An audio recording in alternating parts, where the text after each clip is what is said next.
Good evening, you and Spacey. This is your Welcome in the Wolf 10. I'm your werewolf. Today we're going to be talking about our top picks of the super villains that we love, that we sympathize with, sympathetic villains. Our top three specifically, if we want to put a number to it. So we've been talking about villains for a long time throughout this channel, here and there. You know what I'm saying? So it's time that we celebrate some of it. We used to bash the woke's definition of villain. We used to bash the redefining of villain from the woke. Now we can just finally just enjoy talk about what we like about villains, specifically the ones that we not that we as most people like to become the villain because we sympathize with them. No, we want to talk about the ones that we know are evil, but we understand why they became evil. I have with me four individuals. Sorry, we're four individuals. I have three individuals, me, plus one coming soon. We'll start with the Georgia Pit Bull, Fish Chozo. My picks are I'm going to talk about it on this stream are Roy Batty, Sandman, and Baby Doll. Good picks. Not bad. We have with us also coming at you live underneath on the ground with good Wi-Fi, Schooner Tuna. Hey, coming at you live from a secret government facility buried deep underground, but has excellent Wi-Fi. This is And Schooner. good audio. Great audio, and I love it. This is Schooner Tuna, and yeah, surprisingly, in this very wokeified universe, the bad guys are the only ones who are not changing. But we're not going to talk about that. We're actually going to talk about some good quality bad guys. So for me, my picks are Dracula from Castlevania, Darth Vader, and Harry Osborn, comic book Harry Osborn. Awesome, awesome. We Good also picks, have actually, I will say. Well, since you opened your damn mouth, I might as well get to it. The Warrior of But, Light, Final Fantasy 12. Sorry, Final Fantasy Fan 12. greetings, YouTube viewers and fellow Final Fantasy fans. This is Final Fantasy Fan 12 here, and welcome to another live stream of the UN Space Fleet Wolf Squadron. And today we will be talking about our sympathetic villains, three. The three that I picked out are Mr. Freeze from DC Comics, the Phantom of the Opera, and Big Boss from the Metal Gear series. Those are quite interesting Beautiful. choices. Well, before Leia gets here, I might as well start with mine. I'll speak mines to Demona from Gargoyles, Andrew from Chronicle. I don't know if you guys remember that movie. I know some of you do. Oh yeah, I own that flick. I Us on still. the panel.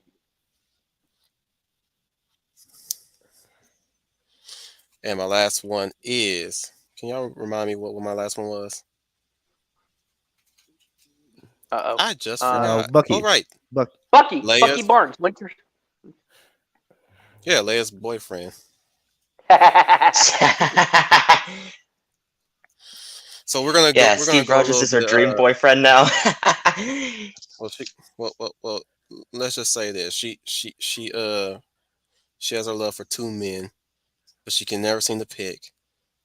Almost sounds like a soap opera. Almost. You know Or a what? I think I know what her answer is. I basically hold up one hand and I say, Captain America or Winter Soldier. Leia's response: put your hands together. Nice. So we'll just start with you, Schooner. All right. Well, first off, I'm going to start with Dracula. I know that in later stories, I've critiqued this, that I don't like having Count Dracula be this sympathetic character. I mean, in the story, in the context, it works in Castlevania. So Castlevania gets a pass because they really, when they first introduce us to him, he's the scary, he's trying to be this whole, intimidating, scary vampire.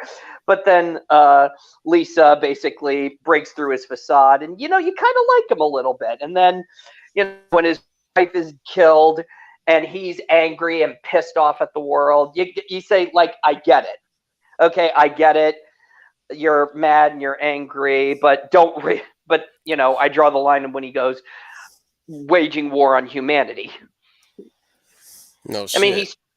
no kidding. Yeah, no shit, no brainer, all that stuff. And then you start learning about the tragedy really that was about Vlad Dracula Tepesh in Castlevania and what Lisa was actually trying to do. And it looked like it was succeeding.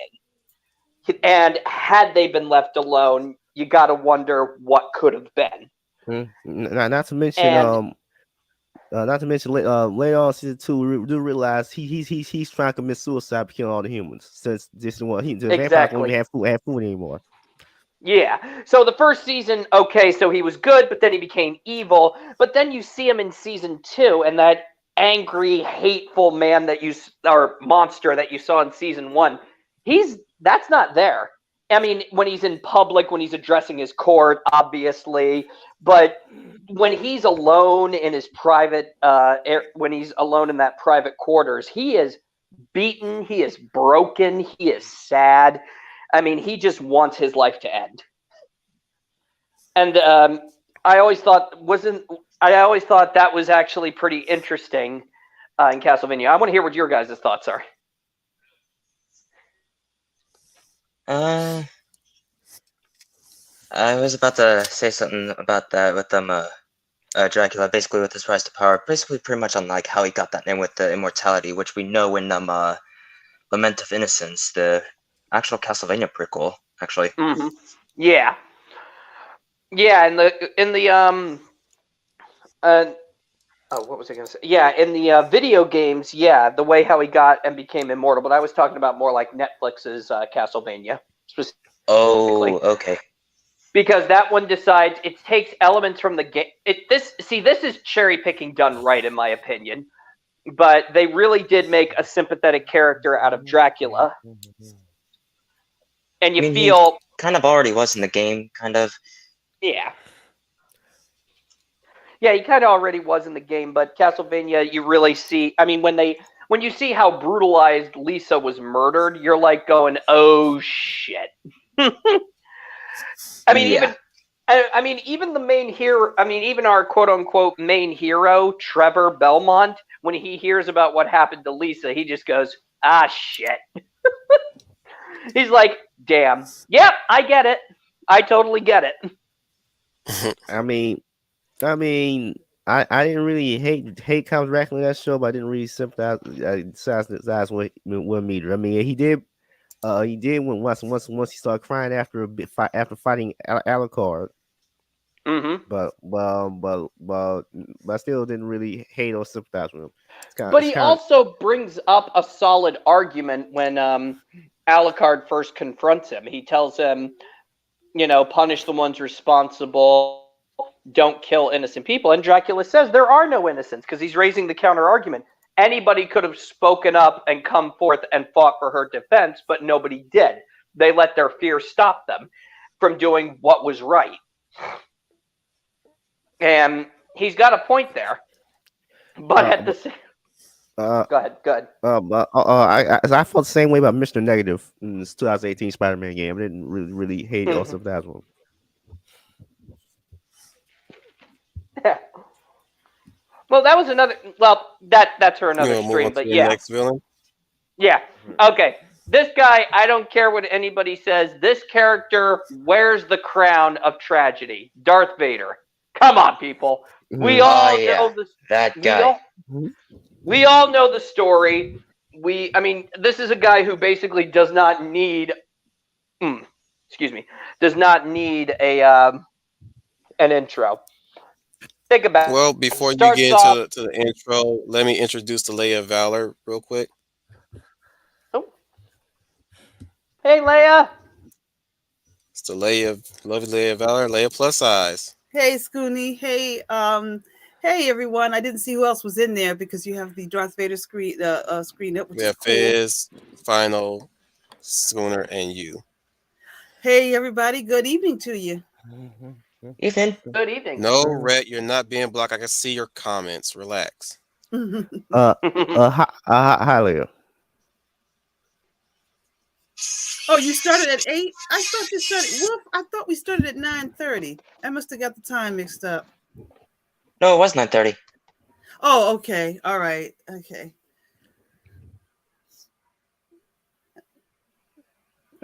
Continue, Schooner. Okay, well, my second most tragic villain. This is a guy, like I said, Darth Vader. This guy needs no intro. I mean, he wears the crown of tragic characters. I mean, imagine. I mean, he starts off the series, young, wide-eyed, innocent boy, born into slavery, was able to save himself. He becomes the Jedi hero, of the Clone Wars. Yet, despite all his success, he fails to see the inadequacy and darkness growing within him. And soon his love and bonds with his friends and with his friends and loved ones turns into possessiveness, which pushes him down a path of corruption. And then he just carves this pathway of destruction throughout the galaxy. And ultimately, you think, That all started with the death of his mom. Try not to choke on your ambitions, gentlemen. Yep. Or I find your lack of faith disturbing. Still love that The line. ability to destroy a planet is insignificant next to the power of the Force. The Force. I still love it. But yeah, and he carves this path of destruction, and you think, all right, so you got to defeat the big bad, and then how do you defeat the big bad? Not with a sword, but instead appeal to his humanity. I mean, bam, redeemed by his own son. Took the death of his... Go ahead. Even with all those machine parts, he's still a man under there. Yep, and that's the thing. I mean, and that was another thing that I found to be the most intriguing part. Darth Vader's power, he was very strong in the Force, but that strength that he had in the Force came from, yes, hatred, but it was hatred at himself. His nobody hated Darth Vader more than Darth Vader. He hated himself above all else. And that pain and anguish and physical agony is what gave him his great power. And, I mean, think about it. I mean, because here's the thing that I love about Darth Vader. You can talk about Darth Vader, but you can't talk about Darth Vader without talking about Anakin Skywalker. And the thing that was not hilarious, but hilarious in tragedy, is that Darth Vader tried to refer to himself as two different people because that's how much he hated himself. He hated Anakin Skywalker, the man who he was, and so he just started differentiating them as two different people. Yeah, go ahead, Leia. No, go ahead. I was going to let you finish. No, go ahead. I wanted to hear what you wanted to say. Well, I always said Vader was a symbol of becoming the very thing you hate. So you make a good point about that. He became what he hated the most, which was himself. And also the fact that what makes, and this is what makes Star Wars unique that they don't get today. He's not killed. He's redeemed by his son. So, which Luke always believed that there was still good in him. And that was the most interesting part and the biggest lesson I got out of when I saw Return of the Jedi. And what makes Luke the big hero that he is. I know we're talking about villains, but listen, he's well, you can't really talk about Darth Vader. You can't really talk about Darth Vader without Luke Skywalker. Right. You're absolutely right. And like you said, it took Luke's redeeming him for him to find his way back to redemption. And that's what's great about the I call it the Lucas trilogy. I have to say it now. It's not always about killing the villain, but redeeming the person. The person has lost their way, but let's redeem them back to what they used to be. Because everybody else has given up on him. He's evil. He's no good. He has to be destroyed. There's no humanity left in him. But this man had it, and that's what makes it so great. That's the icing on the cake with both of them, Vader and Luke. Oh yeah.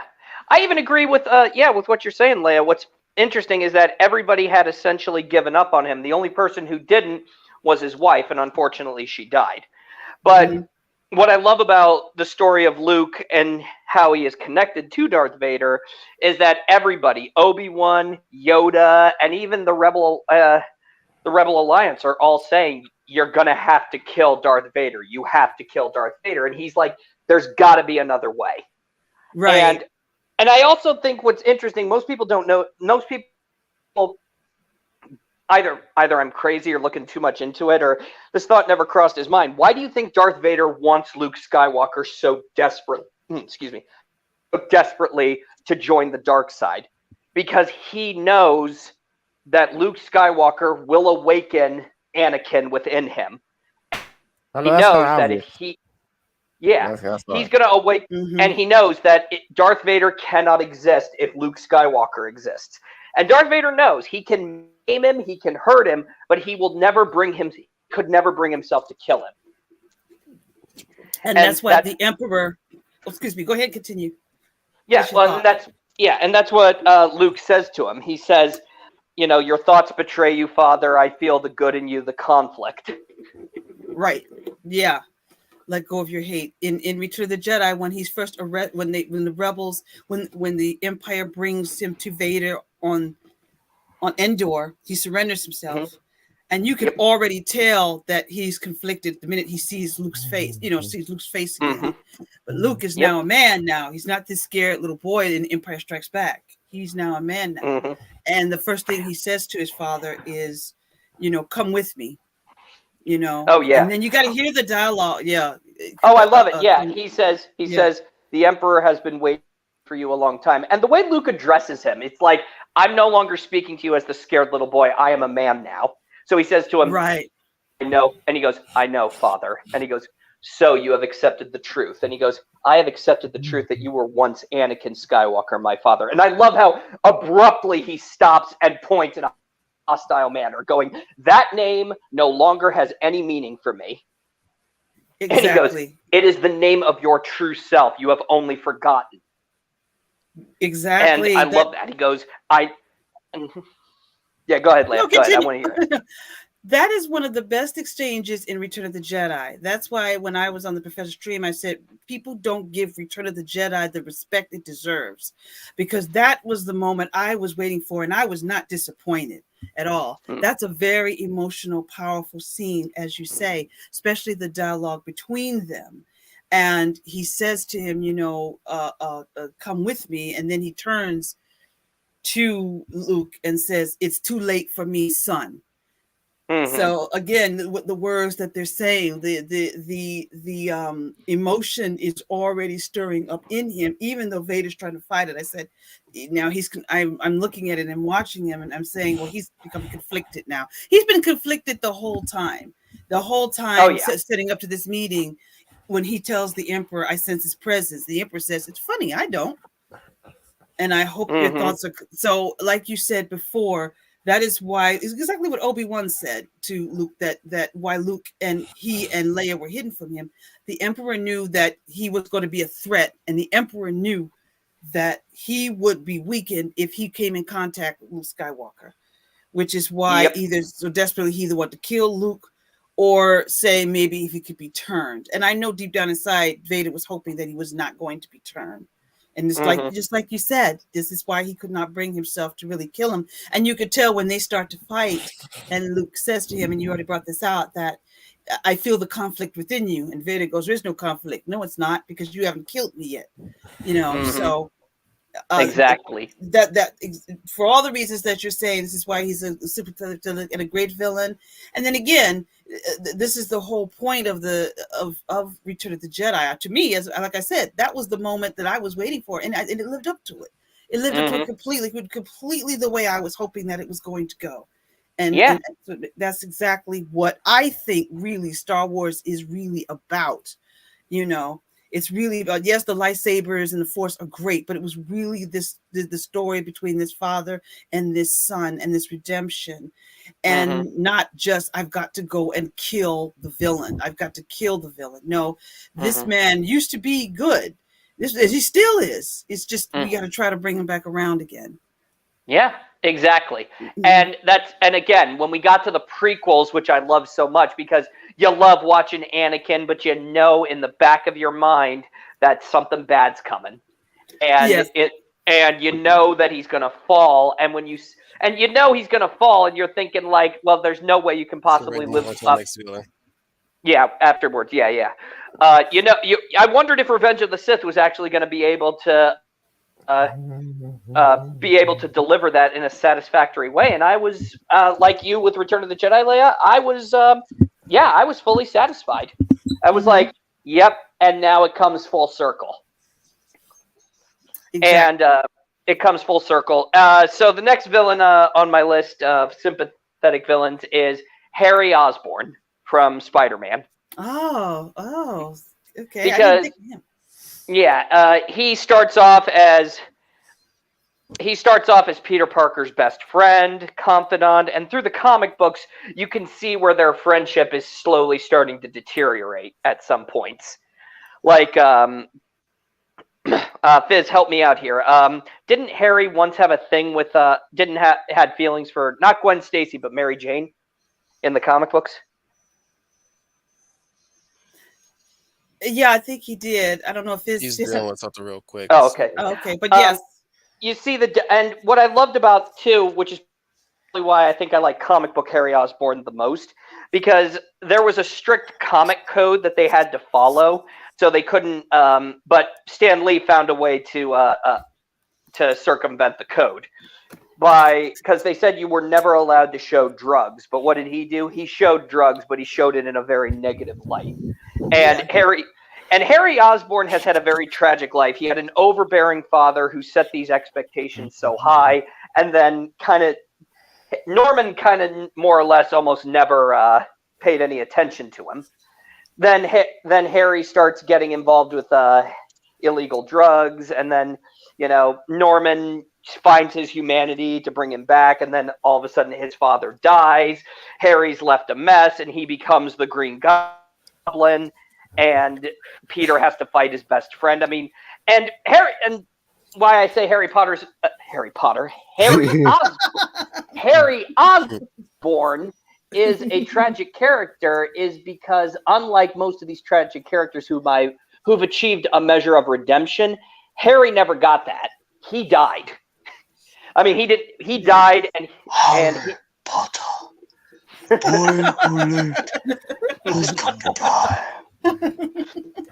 And Harry's death really solidified Norman Osborn's hate for Peter Parker, Spider-Man. Yes, I agree. You're right about that. He never got redeemed. That's the tragedy. No. And I can see why he's a tragic villain, because he never found his redemption. He drowned in his own self-loathing and the pain. And Peter knew that, but and in couldn't many find a way to bring instances, around. and in many instances, Peter also that was his cross to bear as Spider-Man, because in a lot of, like, for example, in the death of Gwen Stacy, Harry was going through some emotional trauma, and Peter was actually punishing Harry because of what his father did. Like, he says, "I'm not going to be there for you, Harry. Go figure it out yourself." And so Peter he had the death of Harry was another cross for Peter to bear. He had Uncle Ben, and now the death of his best friend Harry. Yeah, absolutely. I was going to say, but it also shows how you handle grief in a tragedy. Peter lost Uncle Ben, but took those powers in to do good, whereas Harry continued to drown in his own grief. Yeah. If you're turned into this villain, and you have Peter who went the opposite direction from his own tragedy as well. So, a lot of people have the criticism, the comic books are just kiddie stuff. Those are not kiddie stuff. Those are stories that can carry into adults as well. It's the same issue as well. It's not just it's just told in a different package. But what they go through is the same way, like you said, because Harry doesn't find redemption, but Peter does. Again, showing what's the hero's path and what's the villain's path. The villain's path drowns in his own sorrows of destruction, whereas Peter, who had tragedy of his own, took it into another direction, and great was great responsibility, and he owed up to it. He just didn't continue to drown in it the way Harry did. I think only series that actually did the Harry Osborn story some justice, and I'm just really upset that it didn't finish, was Spectacular Spider-Man, because you can see the downfall in Harry. They obviously couldn't bring drugs into a cartoon, so instead they substituted the drugs for this globulent green that the goblin serum. Yeah, the goblin serum. He became addicted to the goblin serum. And treated like steroids, which is kind of is already. Yeah. And that was really cool, because you see Harry at the beginning of the series. He's kind of like the meek kid, similar to Peter Parker. But then Peter starts getting a little more in confidence, and Harry wants to, he's saying, I want to do this. I want to be more confident. But what did he try to do? He tried to take shortcuts. And this basically set him up for what would have been an inevitable downfall, because what I love about Spectacular Spider-Man is that Harry's on the mend, and then Norman Osborn dies, or we think he's dead. And then Harry decides, because he knows because Harry knows that because he's dating Gwen in the show, he knows that Gwen Stacy has feelings for Peter, and Harry manipulates the situation by saying to Gwen, "Oh, Gwen, I'm so glad that you're here with me, because if you weren't my rock, I probably would jump back on the globulin green or whatever, that Green Goblin serum." And he knows, and I love that smirk on his face when he says that, because he knows he's stealing Gwen Stacy away from Peter. And oh my God, he's right. He's on the path to becoming a bad guy. And then the series is canceled, and I'm like, no, I want to know what's going to happen. Is Harry going to become the next Green Goblin? But it goes back to what you said, and I'm not going to stay it long. The drug storyline, like you said, I agree with you. I always thought the same thing. And this is the problem. I think the sensitive little censors and the little mommy and daddies that are worried about the children don't realize that he wasn't glamorizing drug use. He was showing the downside of it. He wasn't telling you, he was showing you. And that's another problem that we have in our industry, trying to stay away. We're tiptoeing around issues, not because we're glamorizing it, but we're trying to show you its downfall. And most of the time, any kind of drug use leads to a downfall. And exactly. I mean, exactly. It's kind of sad that the adult show Breaking Bad is actually showing the terrible sides of exactly. And yet, no. And, I think more people should be watching Breaking Bad. One, because it's a great show. But two, it's really showing the dark side of meth. I mean, Jesus, God almighty.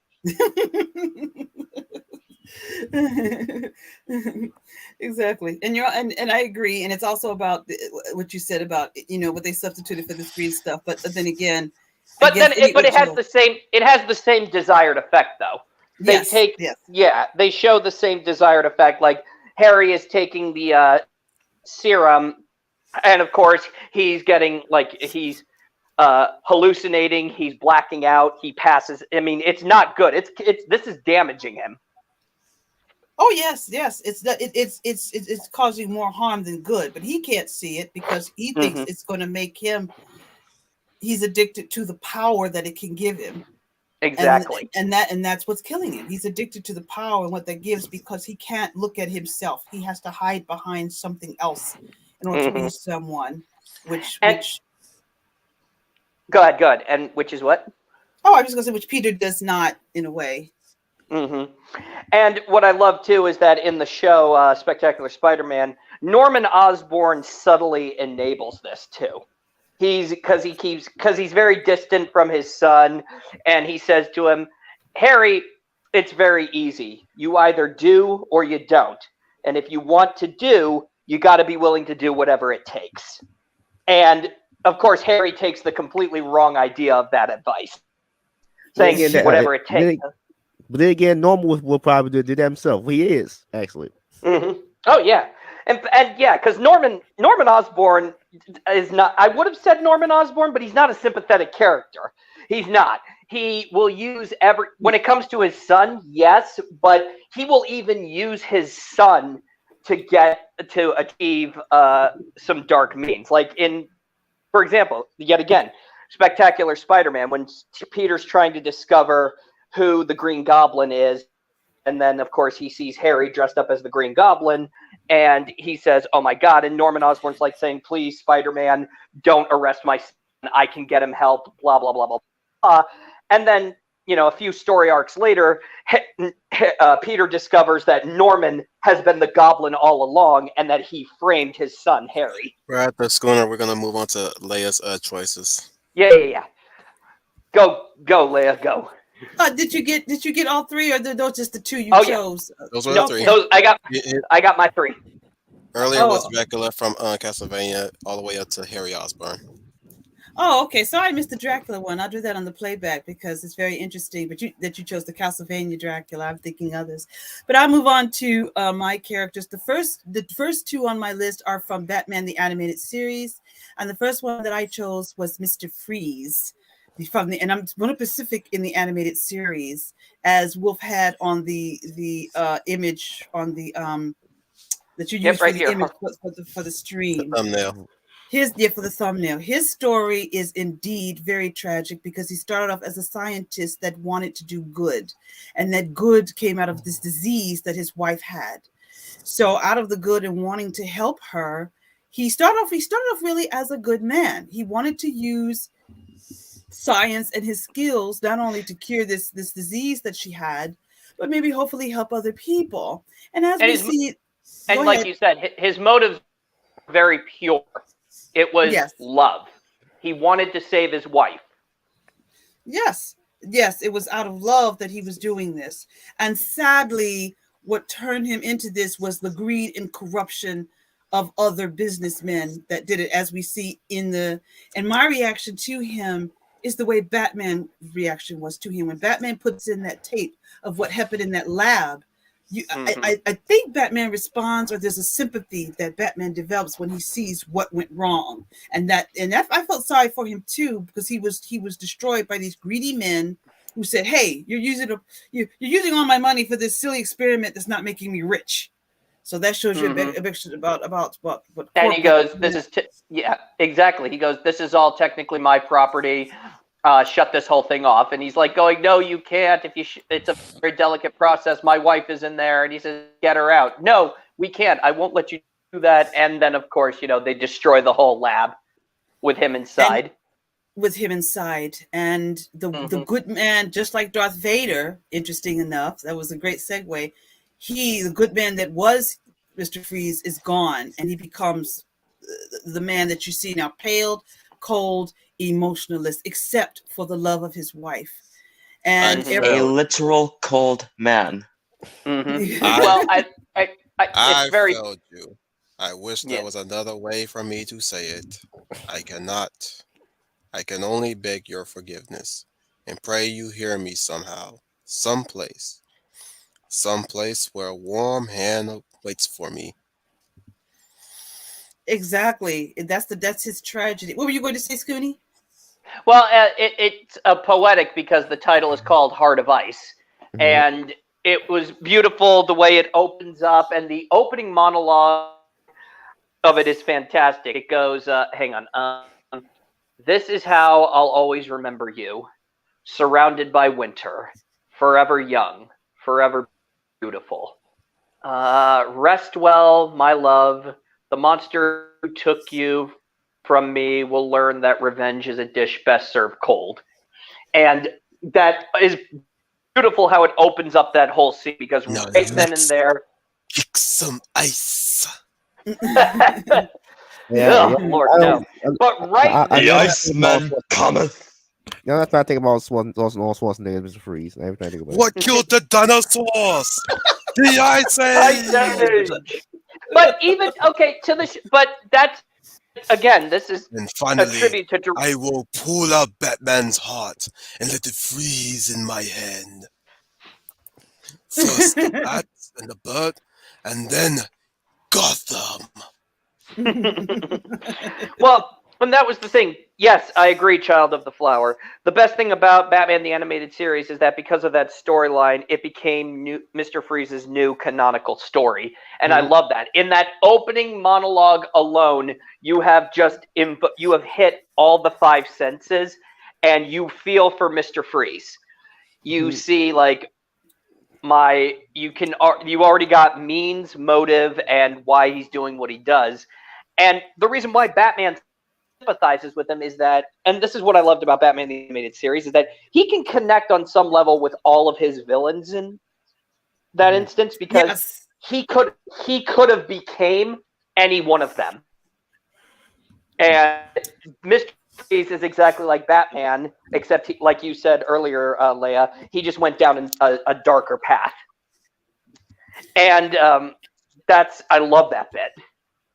Absolutely. Neostar, I feel the same way. That scene gets me too when they destroy this lab and he becomes Mr. Freeze. And I agree with everything you say, Scooney.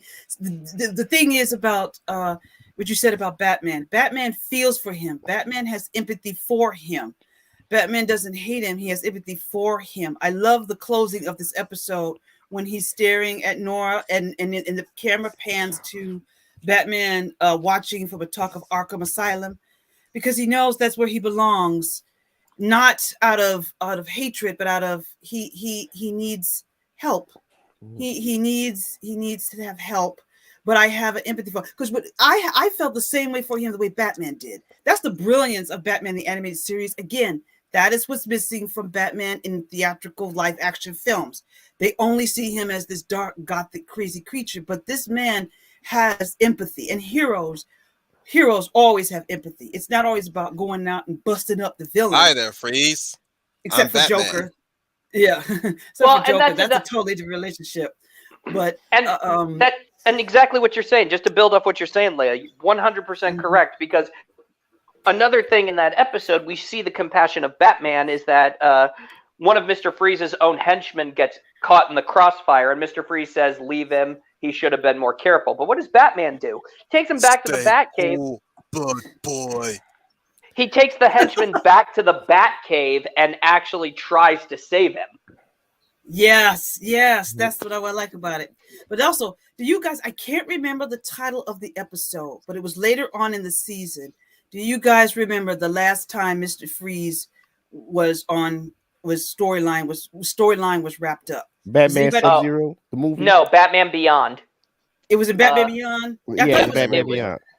Yeah. Okay, because I thought he actually let stuff down in the episode. But it was so I almost cried at that, because before Batman is trying to save him, if my memory is trying to serve me correctly, and Batman tells you, no, Freeze, you'll die too. Blight. And I think at this point, Blight. Oh, Blight is brilliant.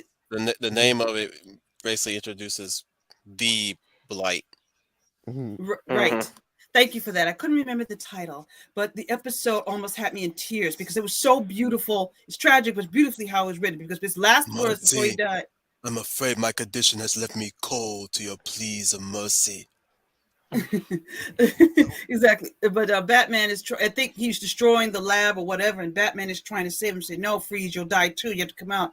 And he says something on the line of, it's too late for that. But before he blows himself away, he says to Batman something about, you were the only one that cared. Yeah, he says, Freeze, you have to get out of here. You'll die. And he says, believe me, you're the only one who cares. And I'm like, oh, man, I was tearing up and tissue and stuff. I'm like, I've never seen a villain written like that before. The name of the episode is Meltdown. Right, Meltdown. My bad.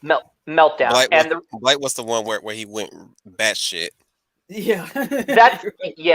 It's titled Meltdown because I remember Blight is in the episode, and that's when he makes his debut as Blight, as a Batman villain. And I love that. And I love that line too. But I think calling his own name in that episode.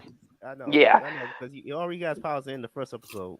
If revenge is a dish best served cold, then put on your Sunday finest. It's time to feast. Oh, God. Schwarzenegger will always be the corny one-liner of Mr. Freeze, but if you want true depth, go with Batman the Animated Series. Go with Batman the Animated Series. I mean, I all am your new Schwarzenegger's main shtick cellmate. I overall is am pulling here one to make liners. your life a living hell. Prepare for a bitter harvest. Winter has come at last. I think the standout line though for me is in that for a Mr. Freeze standout line in the Batman the Animated Series is in the Batman Beyond episode Meltdown when he holds up, which I also thought was cool. His freezing ray comes out of his hands in this one. I thought that was awesome. But my favorite line is he His says, new mechanical suit. "Yeah," but the line he goes, "This may cause some momentary discomfort," as he fires the blast. Yeah. That was awesome. Look at the city in endless winter. First Gotham. And then the world. Just what I had in mind. Everything dead on Earth except us. A chance for Mother Nature to start again. Behold the dawn of a new age. My mutant plants will have the strength of the deadliest animals. Once you have frozen mankind, these babies will overrun the globe, and we shall rule them. For we will be the only two people left in the world. Adam and evil. Schumacher, Corny. Schumacher, I will never forgive you, you bastard. I will always Yes. appreciate you for Arnold Schwarzenegger just going all in on this whole shtick. He was I committed. will say that Schwarzenegger he committed. Oh, he committed. Yes, he Mhm. he committed all right. He I'll did. I'll, He, le- he I'll leave it with this did. quote. Can you be cold, Batman? You have 11 minutes to thaw a bird. What will you do? Chase the villain or save the boy? Your emotions make you weak. That is why this day is mine. Don't you mean it's night? Oh well. And then at the I'm a very end, he grammar goes, Nazi. and then I love at the end, he goes, "I'll kill you next time." And I feel like saying, well, why did you just kill him now? You literally have Batman at your mercy. Why not kill him now? Nostalgia Critic already made that before. I know. Set another Or day, schooner tuna. or one of my favorite scenes is in Arkham Knight when they're saying like, okay, these are the weaknesses in Batman's armor. Here, and here. Any questions? I'd be the one raising my hand and says, why don't we just shoot him in the mouth? That's the only thing that stops protected. That would be very funny. And the bad guy could go, takes out a gun and shoots him. Oh, Yeah. Yep. That's what I'm about to say, Scooty. They probably turn around and shoot you. Patrick Stewart, Child of the Flower. Yeah, the bad credit card. I remember that. Patrick Stewart is Mr. Oh, Freeze. No. that would be interesting when they have him delivering the lines. Is that the episode? Wasn't there one episode where his head was detached from his body? yeah, that that was yeah. Batman and Robin, New Batman Adventures. That's where. Okay. That's where. No, he was a that was cyborg.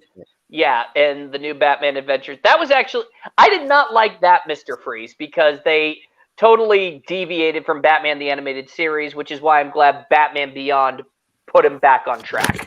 Right, exactly. To carry his The storyline. problem I have with them making him a cyborg after all that is that a lot of the iterations of Freeze started falling in that mode, and Mhm. I didn't really like the idea of him being a cyborg like that. Like No. even the Batman in a future episode, a future tense episode, where you have the Dark Knight Returns Batman fighting a Mr. Freeze that literally is a cyborg, and I was like, they're doing the cyborg thing again. Yeah, I prefer Mr. Freeze just being the guy who got to be cold all the time.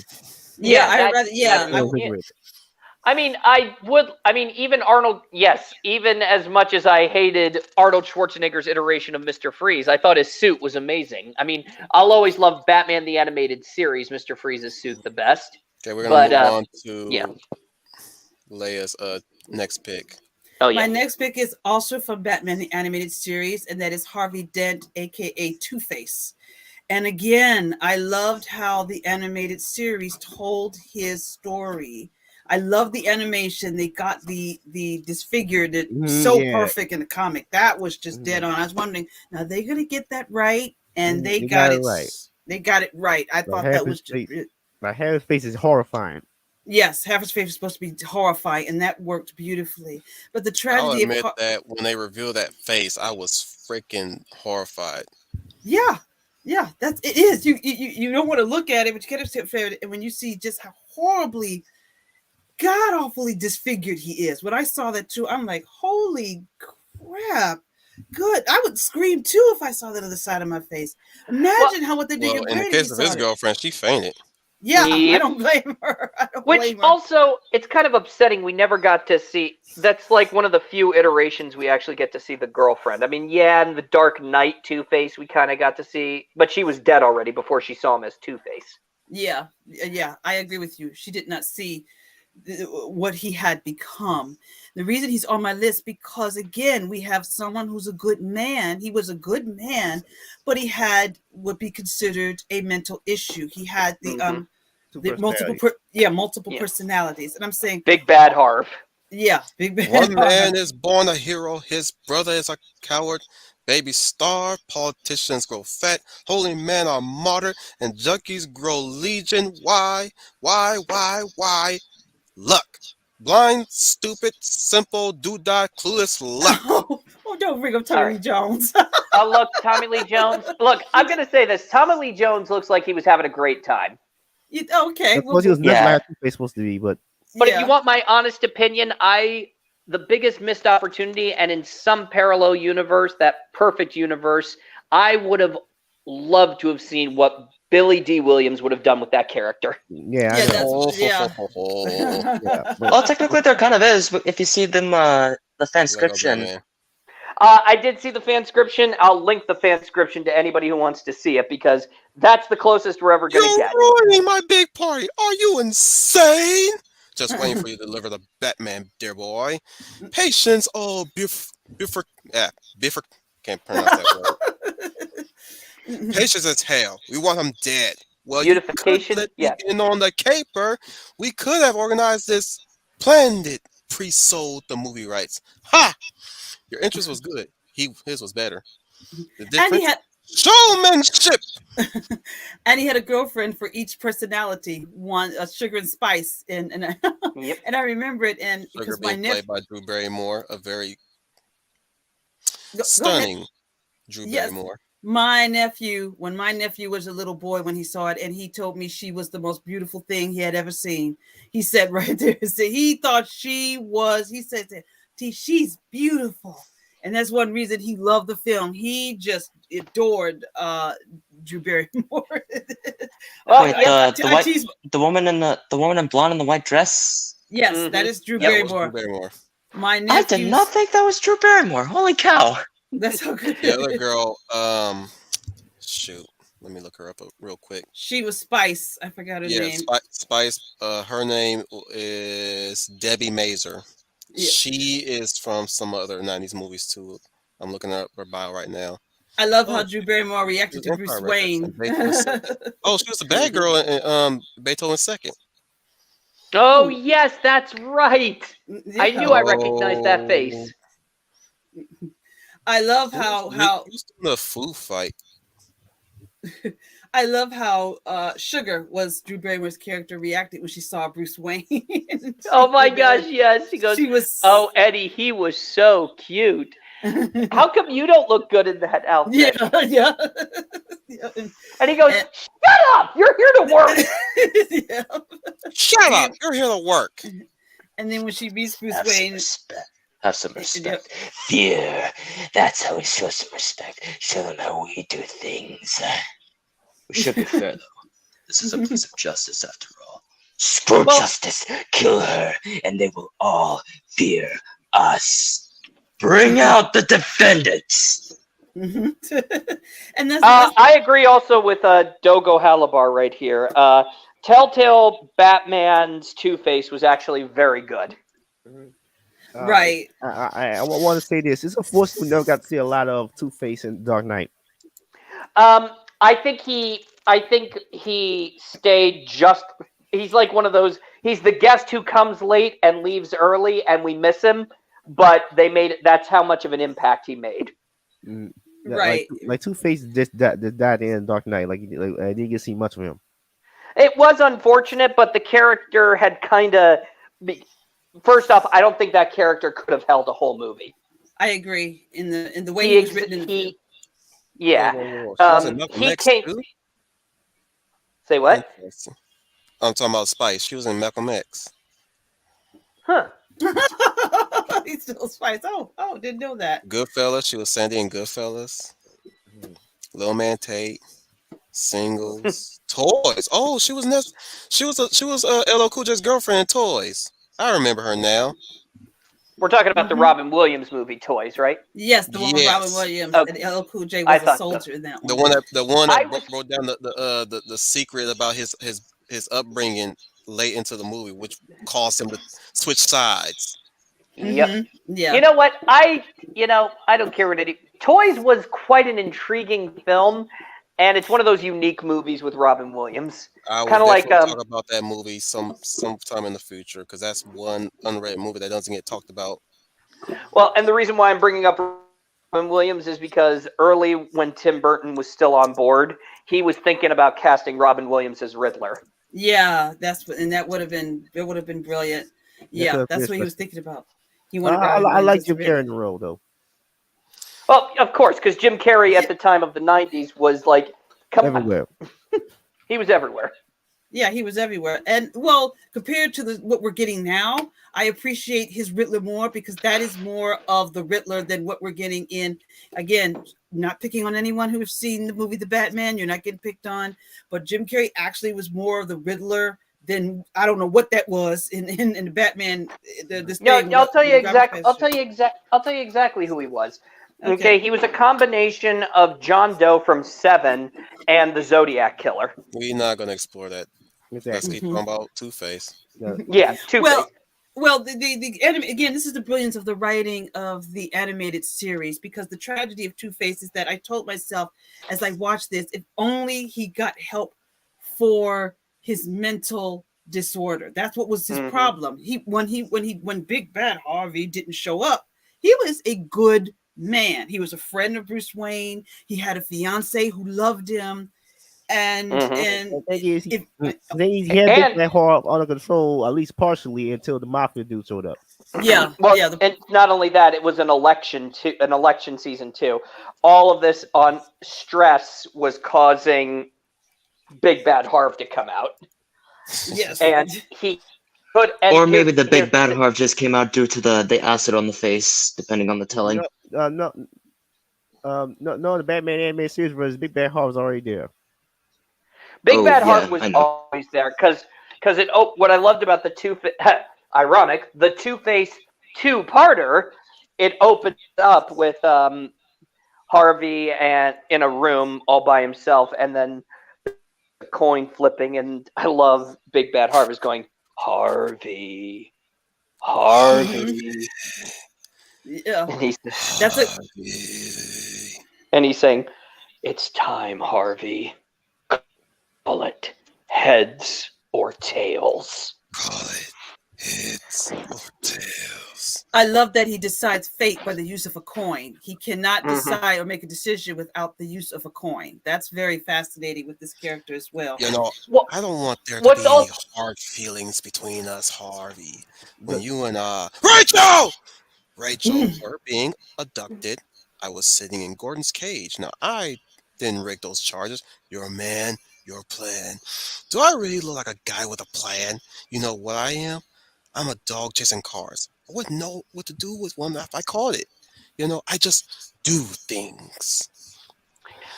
Well, and that's another thing about what makes Harvey such a tragic character is the fact that we saw what I loved about the animated series is that we saw him as a good man, but also as a man who was willing to fight for what Batman was doing. I mean, because Gotham in any story arc, Harvey Dent as district attorney, Gotham is on the path of becoming good again, but every so often something comes along, to mess it up, and that's why Batman's there.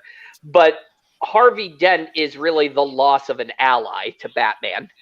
Yes, it really, I totally agree with you because once again, Batman tries to help him. It pains Batman. In part two, wasn't Bruce having nightmares about what was happening to Harvey? If my memory serves me correctly. Yeah. He's having not just nightmares, but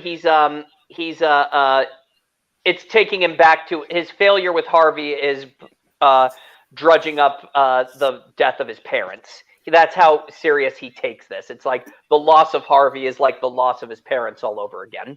I absolutely agree, and he tries to help Harry. That's the tragedy of it all. Is Batman really tries to come in? Harvey, excuse me. He really tries to come in and want to help Harvey again. That is a Batman. That's. I'm not going to get into the movies, but I'm just seeing what Hollywood is missing about Batman. It's not just him about taking these villains down. Some of these villains he wants to help. Some of these villains want to. Neo Star the Judge. I do remember that episode. I remember a lot of those episodes. Yes. The Judge, the third personality. No. Yes. Why? Why? Yeah. Why did they bring that out?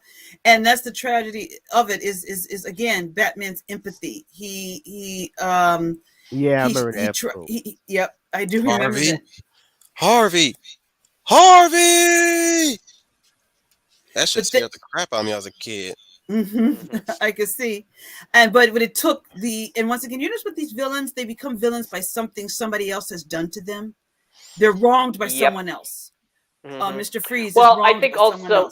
Yep. But what I like about Harvey Dent is that he's I think he's horribly underused in my opinion, because a lot of times when we see iterations of Harvey Dent, they almost always do the origin of Two-Face. They don't really go further in because he just turns into a common criminal. But what I like about Batman, after this. Okay. But with at least the Two-Face two-parter, there was direction as to his crime spree. He was trying to stop organized crime by becoming the crime. Actually, before we do, I'm gonna scratch off one of Final's villains too, because he actually coincides with you a bit, Leia. I'm pretty sure you want to add a little bit more to it to Mr. Freeze, don't you, Final? Not really, because they probably already said everything about Mr. Freeze. Okay. So go ahead, finish your statements, and we'll move on to Leia's next villain. So yeah, move on to the next villain. After literally a literal cold man and a guy who fights fire with fire. Boy, that picture is still jarring. The one you have on screen of Two-Face, that was great animation, because that is still that still drives your nerves to this day. It is. That still drives your nerves to this day. So y'all ready? Yes. Yep. Moving on to my next villain. Okay. The third villain on my list is Eric Lynchler, which is Magneto, and fancy. Yes. And also, I like the way Ian McKellen portrayed the older senior Magneto, and I also loved how Michael Fassbender played him in First Class too. Those are two good performances, and the reason he is on my list of tragic is because his story is tragic. If we go back and look at or you can look in the comics, or even the way First Class did it, either way it goes, his tragedy is that you feel his pain. You can understand why he feels the way he does. I can understand the way he does, but his way of going about achieving it is what destroys him, because he becomes the very thing he hates. He becomes hatred. That's why I love this character, because this is a good symbol of what I've always talked about, especially in this day and age with this culture. You cannot fight. You cannot fight hatred with hatred. You lose. And in the end, unfortunately, except if you look at Days of Future Past, which has a very interesting conclusion, which I do like, because do you guys think in Days of Future Past, in a way, he's redeemed? Because when they're in that room, he tells Charles all these years of fighting. Is that a redemption scene for? I agree. I think because what's interesting is that he tells Logan it's going to take the two of us, and I think that's more so he wants redemption, so that's why he's telling Logan, you need me as well, because I put Mystique on a darker path, and if there's a chance I can fix this, because in the future we see a Magneto who realizes I was so wrong. And I need to it's like I need to find a way to stop myself from going on this path of destruction, which is what I love, because in that scene where Magneto is giving that speech, to the whole world at the end of Days of Future Past. It's juxtaposed to the future where all of the X-Men are dying in horrific ways, because it's saying if Magneto continues on this path his way, that's the future. Exactly. And that is why Days of Future Past, I think, is one of the best X-Men or superhero movies I've seen. That's me personally. That is why I think that film is Eric, just a masterpiece. what are It's you the doing writing. here? Why do you ask questions to which you already know the answer? Answers. Don't give up on them, Eric. What would you have me do, Charles? I've heard these arguments before.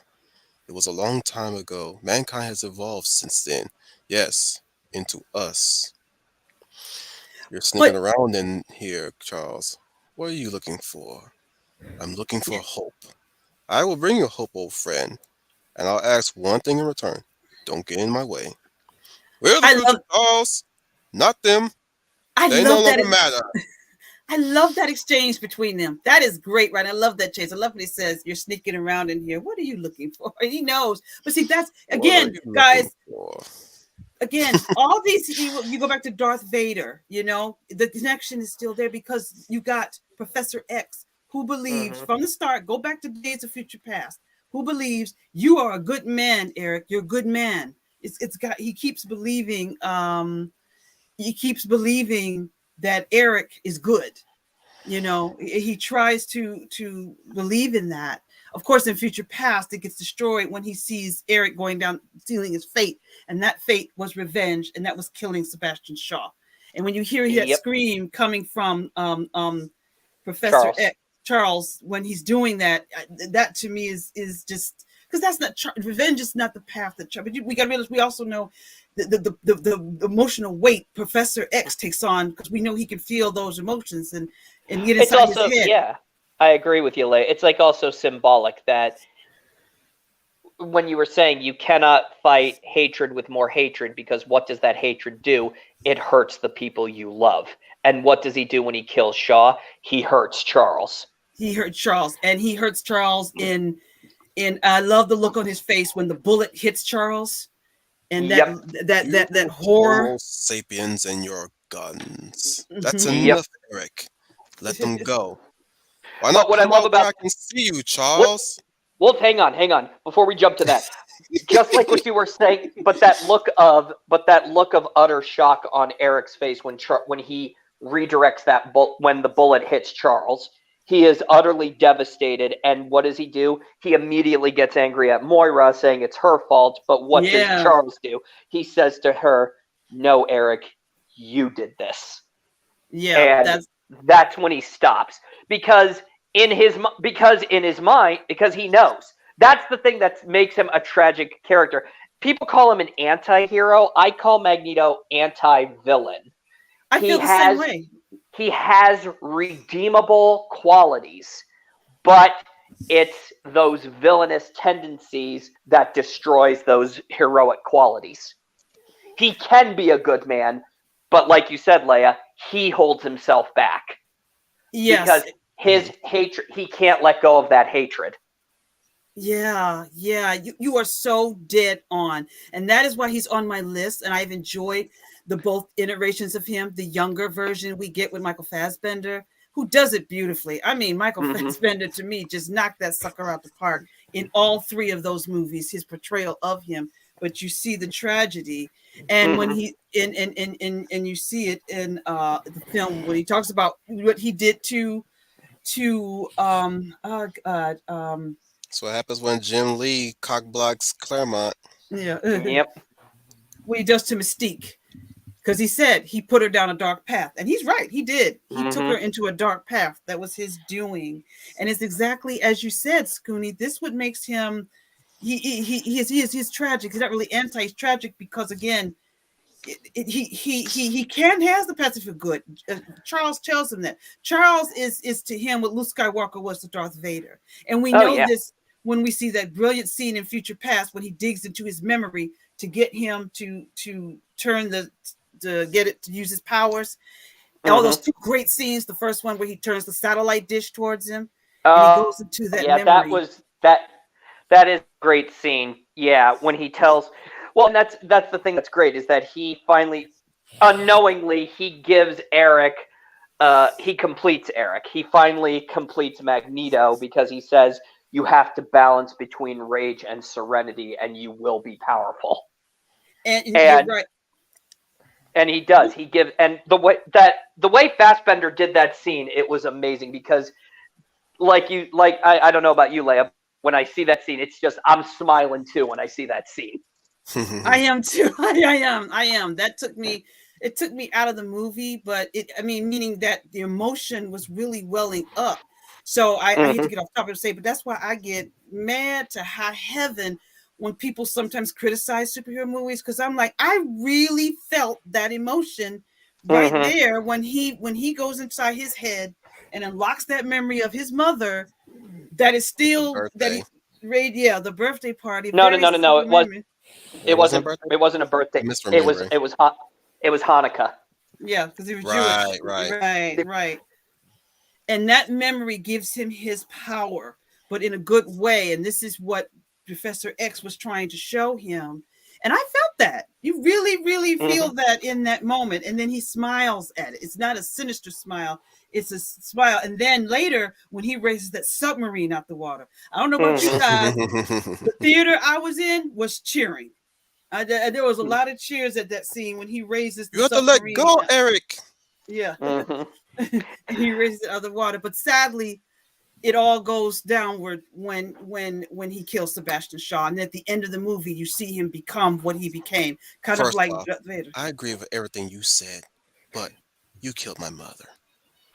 Yep. And I especially, because everyone's wondering, is Shaw really there, or is that just Charles Xavier? Well, if you watch the scene closely, Shaw is there because his eyes widen when he sees the coin, and he's actually following the coin. If you look at Kevin Bacon, great acting, his eyes actually follow the coin.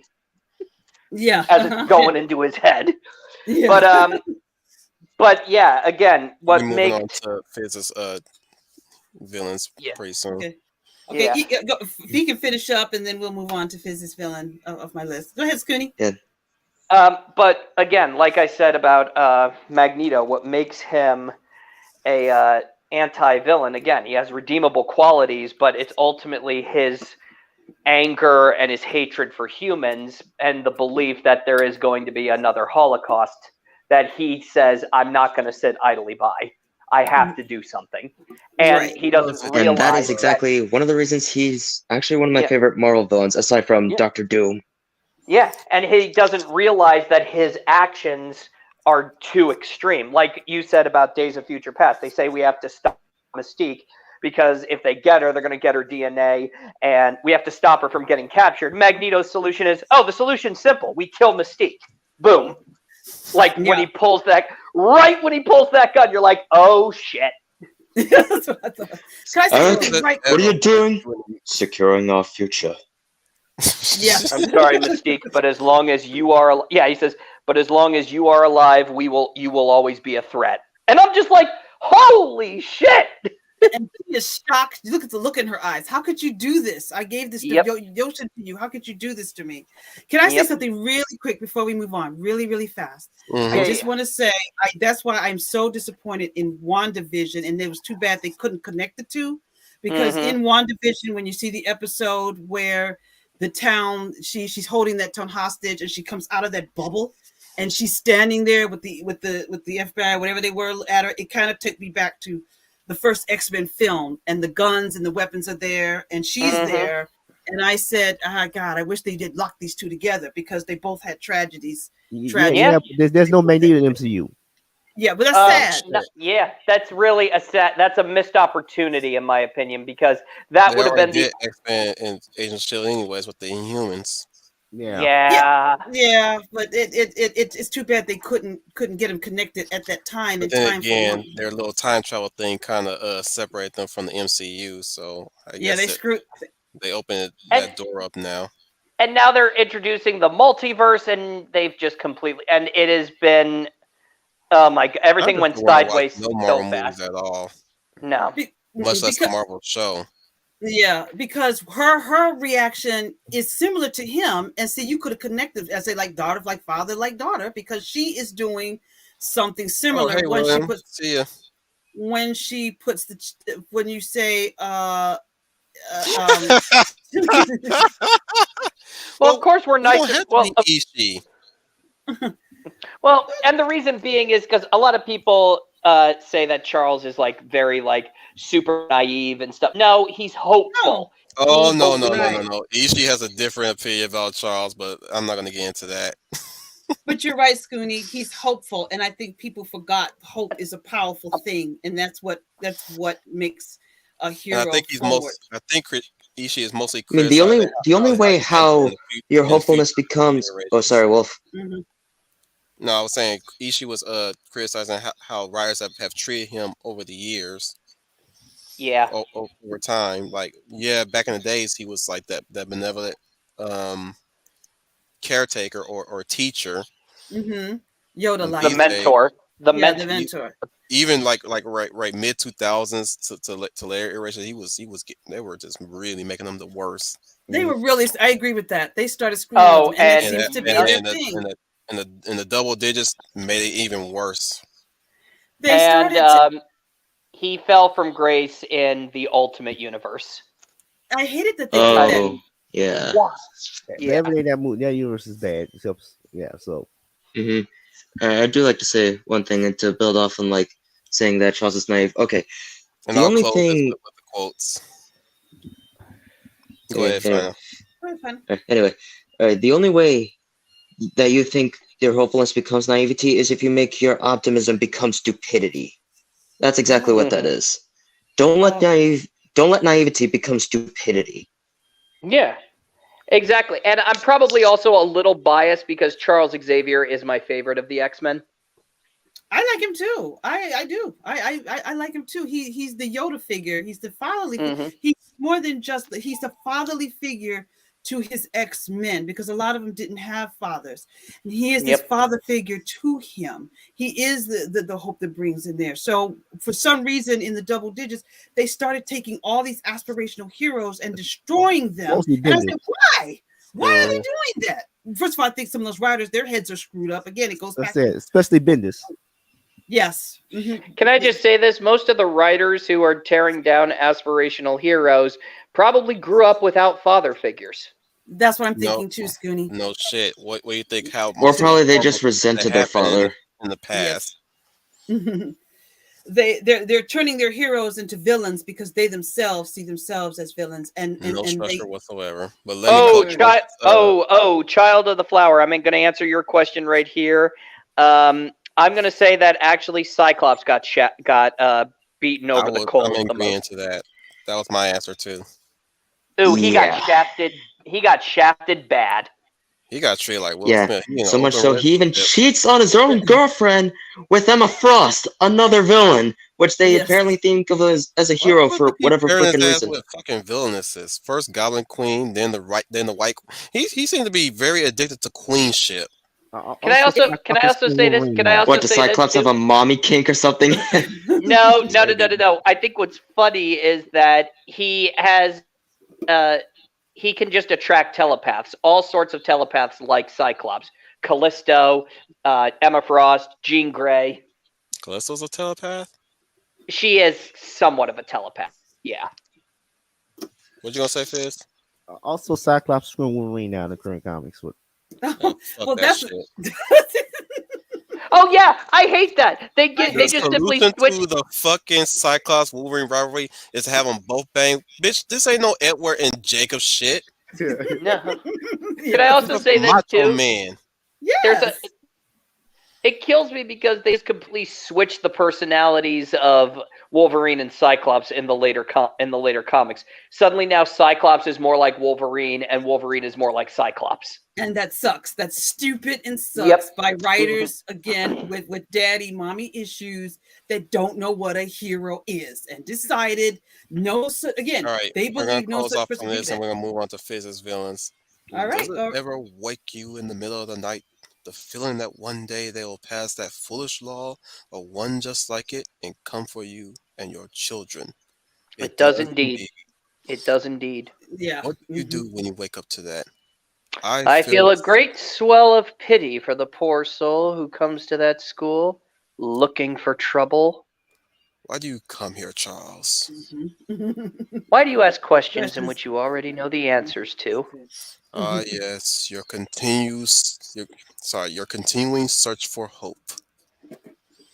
And You know this plastic prison of theirs won't hold me forever. The war is still coming, Charles. And I intend to find it by any means necessary. And great. I will always be there, old friend. And that's why it works. That's the difference between the villain and the heroes. Their exchange right there is because of hope. And sadly, Magneto lost his hope, but he got it back. He got the redemption in Days of Future Past. That's what I love about the redemption. The simple fact that he realized all those years of fighting led to exactly what was happening right there. Extermination, mostly. Yeah, it failed. Right to that. Yeah. All right, let's go with Fizz's feelings now. Alrighty. The first one we're gonna start with is Roy Batty from Blade Runner. Oh, yeah. Good one. Yeah. He's a classic. I actually want him to win, actually, almost, because the thing with him is that he's an android who only has a 4-year long lifespan, because that's how the replicants are. All keep him under control, because if they develop any emotional intelligence, that the ultimate save is that they won't live long, so they won't be able to do any damage. Yeah. And it's kind of the flaw of their programming, because it's what Tyrell said, is that they only have a short amount of time to process, because they do gain emotions, but they only have a short amount of time to process those emotions, and it's tragic. But what's interesting about Roy, and I agree with you, Fizz, is that he's almost as if a child in a man's body. I know he reminded me a lot of Frankenstein, but with the sympathetic aspect staying up to 11. But again, his motives in the story are not villainous. What does he want to do? He wants to live. Stay his lifespan. Yes. Him and other ones. He wasn't him and the other ones. Yes, they accomplished his goal, but he wasn't initially he didn't want to do bad things, these bad things to other people. He just wanted to live like a normal human, experience what normal humans experience. Well, and that's the thing too, is that again, he doesn't know how to process his emotions, so he can't process when he's disappointed or when he's angry, he lashes out violently. Again, he reminded me like a more intelligent. He reminded me of the original book version of Frankenstein. If you don't think about it. Yeah. Maybe that's what the writer had in mind, and maybe that's why he's a classic villain, and that's why a lot of people sympathize with him, because originally Frankenstein was written with sympathy. He was meant to be a sympathetic character, and eventually in Frankenstein you do sympathize with him, and maybe that's what, for the very reason that you're explaining, is because of that. It's exactly how Scooney has said it, that he's like a child. He has all these emotions, but he doesn't know how to control them, and because he has a limited amount of time to process these emotions. Right, and he wants more. He wants to exist more, and in the failures, he doesn't have that. Whereas they see them as more machine than definitely and the replicant and the replicants see themselves more of man than machine. Right, that's their version. Yeah, that's their version. That's what they're trying to say, that they see themselves more human-like, whereas the humans see them as a threat. They're a threat. They're a threat, and they have to be hunted down and eliminated, because they are not cooperating. You could say the humanity is coming into them, but they feel that as a flaw. Because as that movie went on, it seemed like who was really the bad guy, Deckard or Roy? I couldn't really tell. Exactly. Right when Deckard retires, what's her name, lady with the snake, and how she's just running through the shopping. No. Chris is the one at the end. I'm talking other one. Rachel is the one at the end. Chris was the one that got shot. Right. Chris got shot, but I'm talking about the replicant with the snake. The other one earlier. The one at the beginning, he chased and he shot her, and she falls spectacularly through the glass, and then she's destroyed. And it's just because that's where some of that movie then. the best. That was like one of the best. That was like also one of the best scenes because the way he shoots her and the way she stumbles and she's trying to run away. I mean, it's tragic because she's reacting and acting like a human. She doesn't want to die, and he has to basically shoot and kill her in cold blood. Exactly. Yeah, that's what makes the scene work. Yeah, that isn't her fighting back. She's running away, fearful, much like a person trying to run away from a hit. She's she's running to live. She wants to live. Yes, she does. Yes, she wants to live. Exactly. Goes back to what Fizz said about Frankenstein. It's Zora. like, Zora. Thank you. It's like the Frankenstein. They all want to live in that film, and it's like Fizz asks, who really is the bad guy? Because all of the replicants want to live, and I felt that way too when I saw Blade Runner. That I couldn't describe it at the time, but I know we're saying, I don't think these guys are bad guys. And that's the thing about Deckard too, is that he does not take joy in what he does. Right. He just, he tries to what's the word? He tries to desensitize himself by basically just saying it's a job. It's a job. But when he kills Zora, you can see in his eyes he doesn't like what he's doing. Yeah, right, exactly. I totally agree with that. Because this character, he dies, but Deckard doesn't give the final blow. He kind of lets him just have his say before he expires. He expires. Oh, yeah. Okay, I have some things I got to say about that, and I got to do that because I got a limited time here. But I always believed that Roy saves Deckard at the end because he doesn't want to die alone. As much as he may despise this man, he's all he's got at the end. So he saves his life. I was thinking something like that too. I was thinking something like too, and I was thinking more of or either he was showing, which I also find interesting because he's showing some sort of humanity that maybe Deckard wouldn't have showed or another human being wouldn't have showed. So that's what makes it very interesting. But it's coming from what they consider to be a machine, but he's really not. He's showing that compassion that the human beings at that time are lacking, which I always thought was interesting. That he has this compassion to keep him alive, and probably for the very reasons that you say. But any other human would just come in and just pow, pow, pow. It's over with. Let's get out of here. Let's go have a beer. But no. Yeah. I even love that scene. He says, "Terrifying thing to live in fear. That's what it means to be a slave." And then he pulls him up and he just goes, "I've seen things you'd never believe. Attack ships on fire on the shoulders of Orion. I've witnessed sea beams," and I can't remember the rest of the line, but then he says, "All those moments will be lost like tears in rain." Yeah. Time to die. Yeah. Great scene. Yeah, great scene. Sea beams glitter in the dark near the Tannhauser Gate. Yep, that's it. And it's even more interesting, too, is that in the opening scene of the movie, we are seeing Los Angeles in the future, but we see it through Roy's eyes, and Roy is seeing it for the first time. And I don't know why, but I just get this feeling that Roy is looking at this as if, wow, this is a memory. Look at that. It's beautiful. We're almost like Deckard but like what Deckard and everybody else do when they see it is like everybody's trying to get off the planet, whereas Roy and the other replicants are trying to get to the planet. Exactly. And that's why, I mean, to me, the Blade Runner 2049 or whatever it was called failed. 2049. I didn't watch that movie.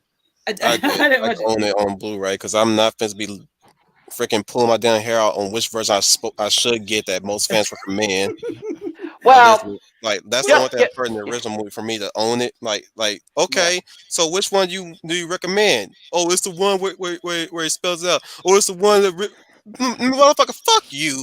I'm not gonna look at this. Which one you feel like it's the definitive version? It's Final Cut that I'm gonna sit here in indecision on this situation and get the sequel. Fuck you guys. I'd rather read the book then. That'll be my definitive version. I'll get the fucking book then. Final Cut's the version that everybody says is the definitive Ridley Scott, the way Ridley Scott wanted it. Yeah, the Ridley Scott one. Man, and fuck him too, indecisive motherfucker.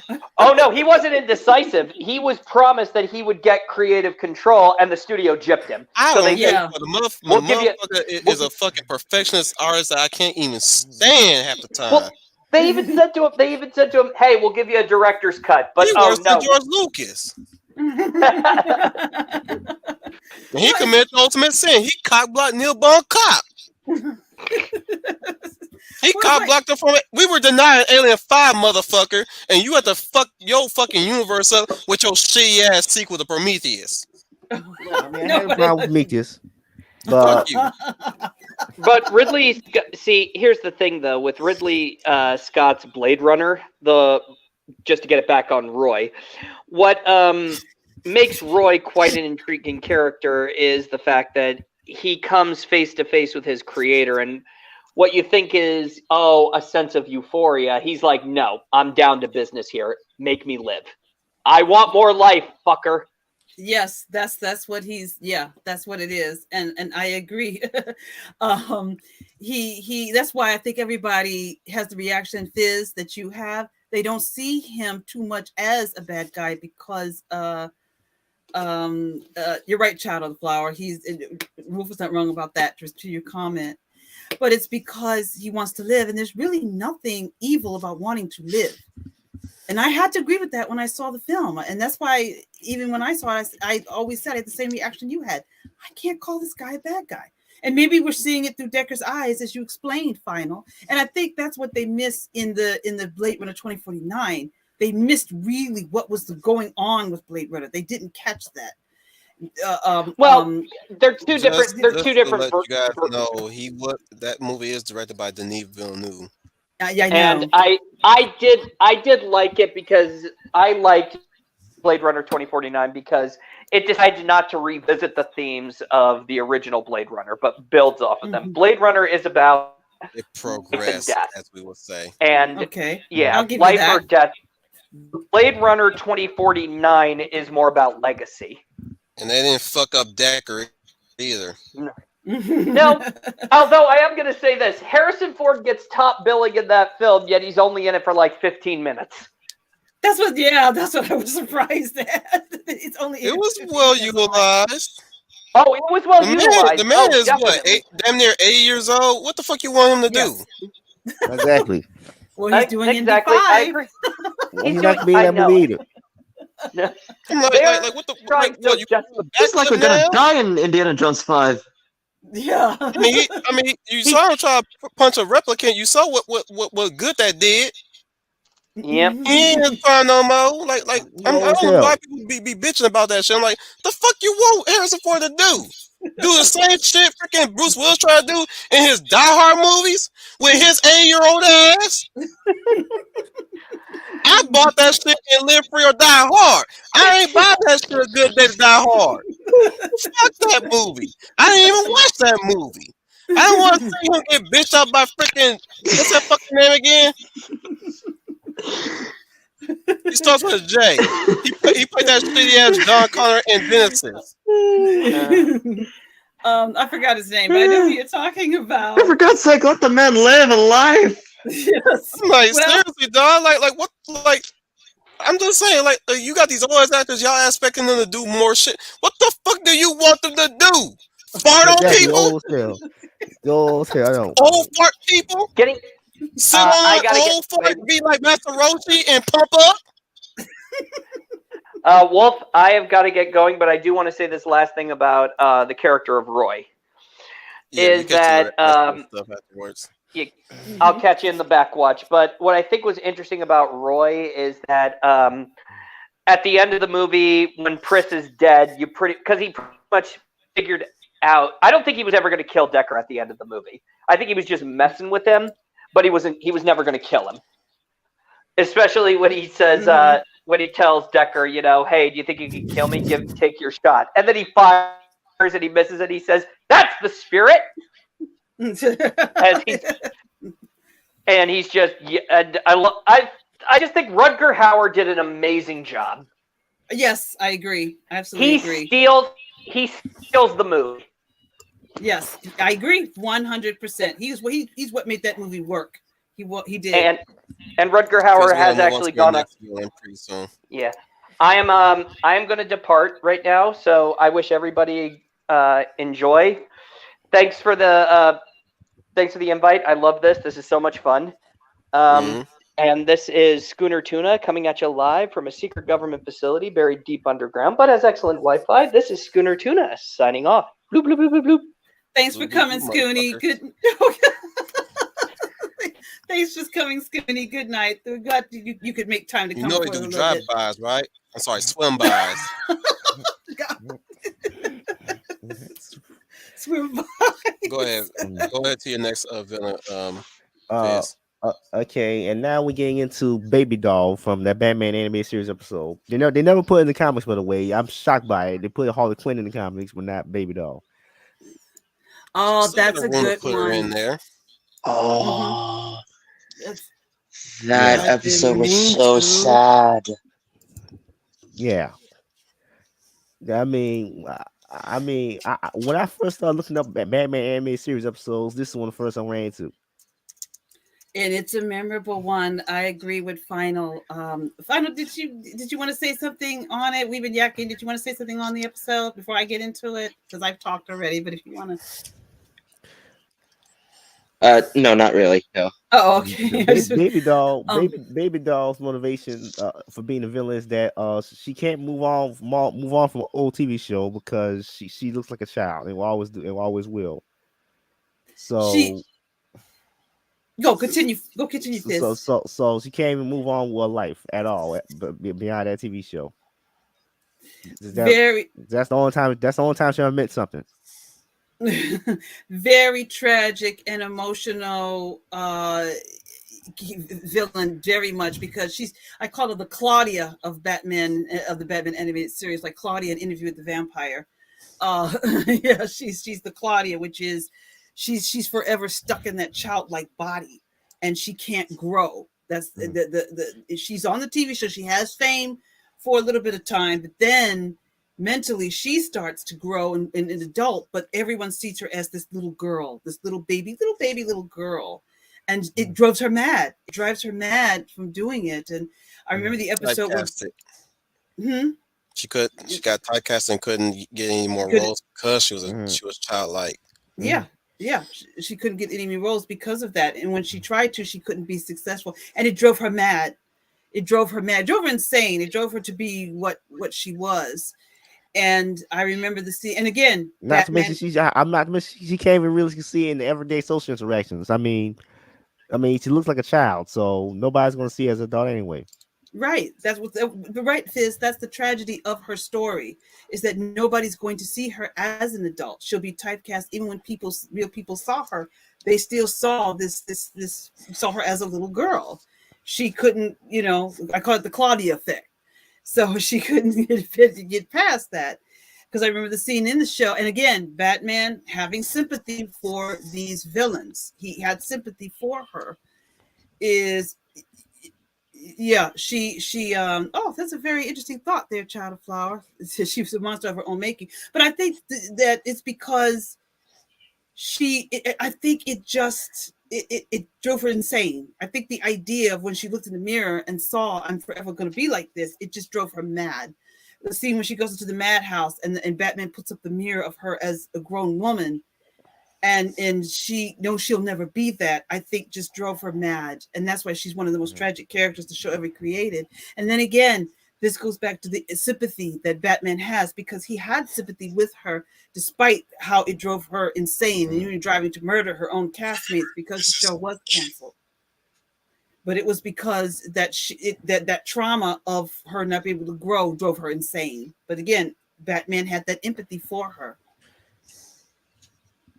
It's hard to imagine her like this, but it was it's the Claudia effect. It's the same way I felt for Claudia in Interview with the Vampire.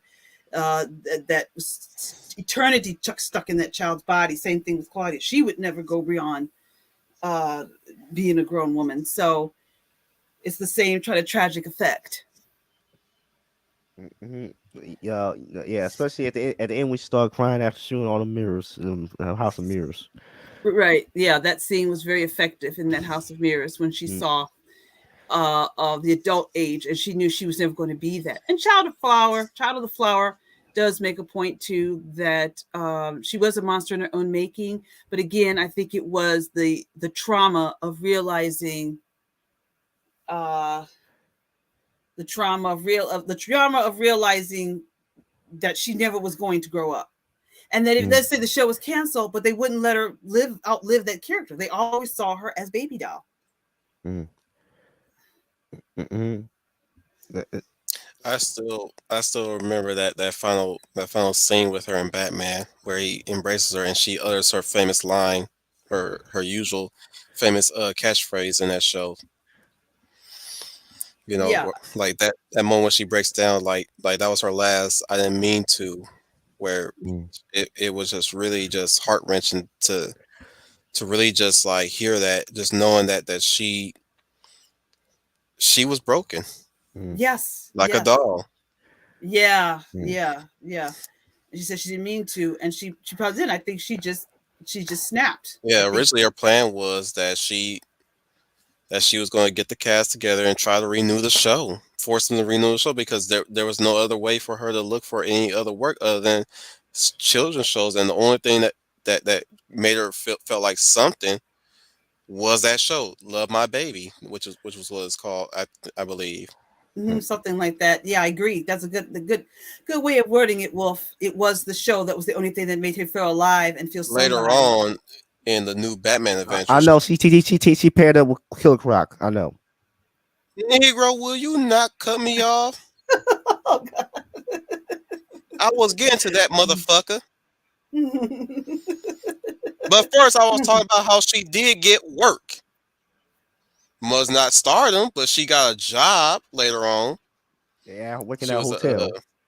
yeah, she was working at a hotel. She issued out keys and stuff, which was Mm. interesting. That she the way how they dressed her up in that episode, especially with her new look, which is presented in the picture right now, she did look like a very very tiny adult woman Mm-hmm. in that one, especially when it almost came out looking like a Tiny Toons episode Yeah. almost, Yeah.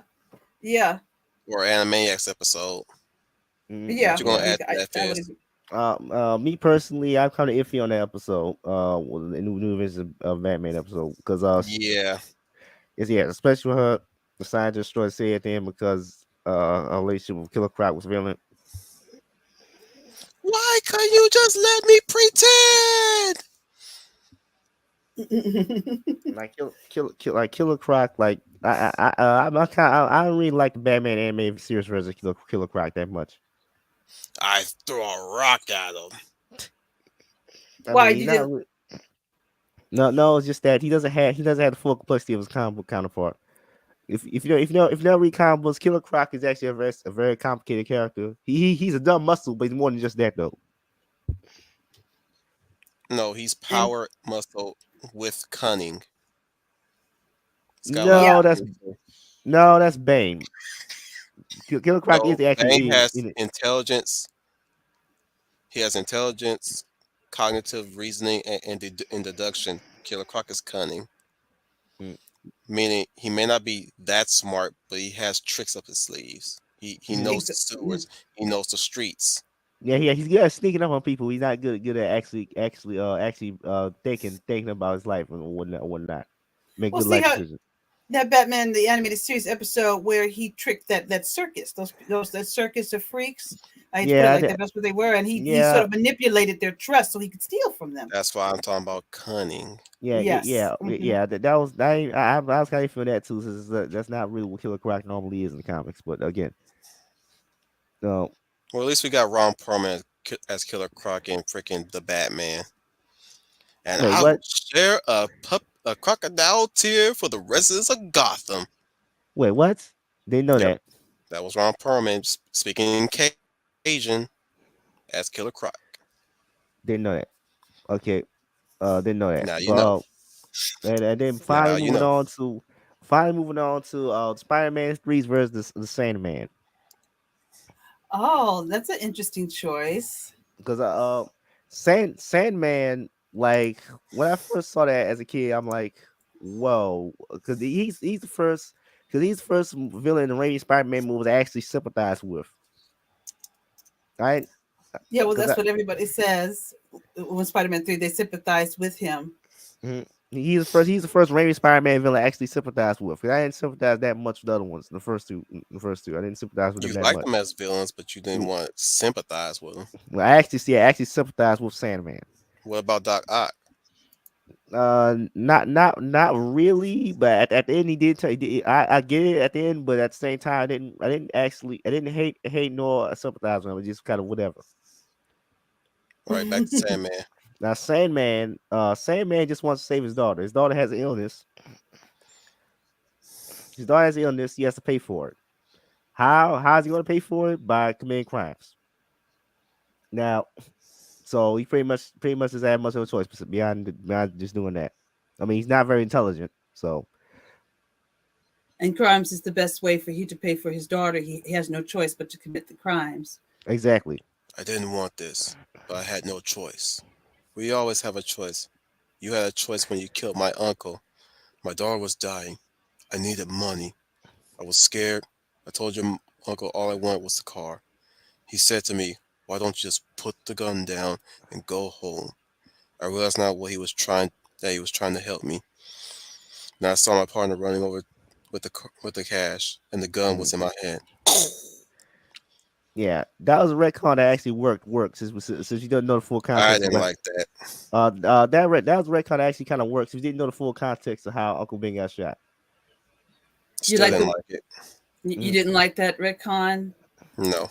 That retcon okay. kind of works if you didn't know the full context of how Uncle Ben got shot. So That works for Fizz. yeah. Wolf, why did you? About anything that I don't like. Yes, I would say, Wolf, why did you like it? I didn't like it for the simple fact that it really just break away from the superhero mode. It really just it crashes the origin story for me. So it's like Yeah. you could have found a way to not connect them to Peter Parker. He had to be connected to Peter Parker because No, he did not have to. because that movie the entire movie was about the black symbiote storyline, so he had to weave that together somehow. It's bullshit. You still would got the added attention to that. He still could attack Sandman as ferociously as he could have. Well, no, he wouldn't because he wouldn't Yes, he have a would. real reason. He'd just be another thug he beating up. That's the whole point of the black suit. It amplifies his aggression. At the same time, he wouldn't have personal connection to him. It would just be another thug be beating up. He wouldn't want to kill Sandman, even with the black suit. Yeah, he would. He didn't kill regular criminals in that movie. So what the hell? Yeah, he would. Well, I say he be a black suit man, but jackass. I understand why they did it. I still don't like it. That's all I'm gonna say on that matter. Okay. I understand why they did it. I just don't like the fact that they had to do that. Yeah. It look like when we first saw the first Spider-Man when Uncle Ben died, that was an emotional moment there. And then you're telling me the wrong guy was not the guy was not the guy that I'm like, wow, you ruined that for me. But like the guy. And here's another thing. It really devalues Peter's moment in that film. Whereas now mind you, he didn't kill the guy. The guy accidentally fell out the window. So that was his moment of, okay, I'm not gonna cause people to die like that. So that's why we now see in his tenure as Spider-Man, he makes sure the villains don't get killed either. Aside from the super villains, like you see him always roping them up in web, right? Because the guy he tried to nap. In fact, here's another thing. He was there to kill that guy. I know. Remember that. He had murder. Remember, he had murderous intent. I know. But he didn't. Like you shot my uncle. Like you shot my. You know what I'm saying? Mm-hmm. He was ready to kill that guy, but the guy ended up killing himself, and that's where he stopped. And now you're telling me, oh, oops. The two guys. like every time I see that, I'm like, so you're basically saying, "Oops," It was actually two guys this time. because mind you, I saw this movie in the theaters by myself, and boy, I was growling when they did that shit. I was like, so all that shit was just an oops. So he got a guy killed for nothing, or at least if he would have killed the guy, he would have killed the guy for nothing. Well, That's he why wouldn't. He didn't now have for you know nothing. why that retcon don't sit well with me, I because mean, that I mean, like I like I said, it said, fucks up the origin story. it didn't screw up the whole story for me. I mean, still say origin. Peter. I mean, the guy was still a jackass anyway. And No still shit. involved with. But like I said, that was a life lesson for Peter Parker. With great power comes great responsibility. Yeah. And to me, that retcon just showed it was a vehicle to start him acting like a jackass. I'm like, okay, fuck off, movie. Okay. Sandman. Okay. Another thing. Well, Thomas Hayden Church really did a good job of I did Sandman. like the casting. Like he's almost perfect. But Yes. the Sandman. Okay. When we after becomes a Sandman, even then he only cares about saving his daughter. Like he doesn't care about turning himself back to normal or nothing. He just wants to save his daughter. And he does this by, of course, robbing people. I think you both have very good points about the Sandman.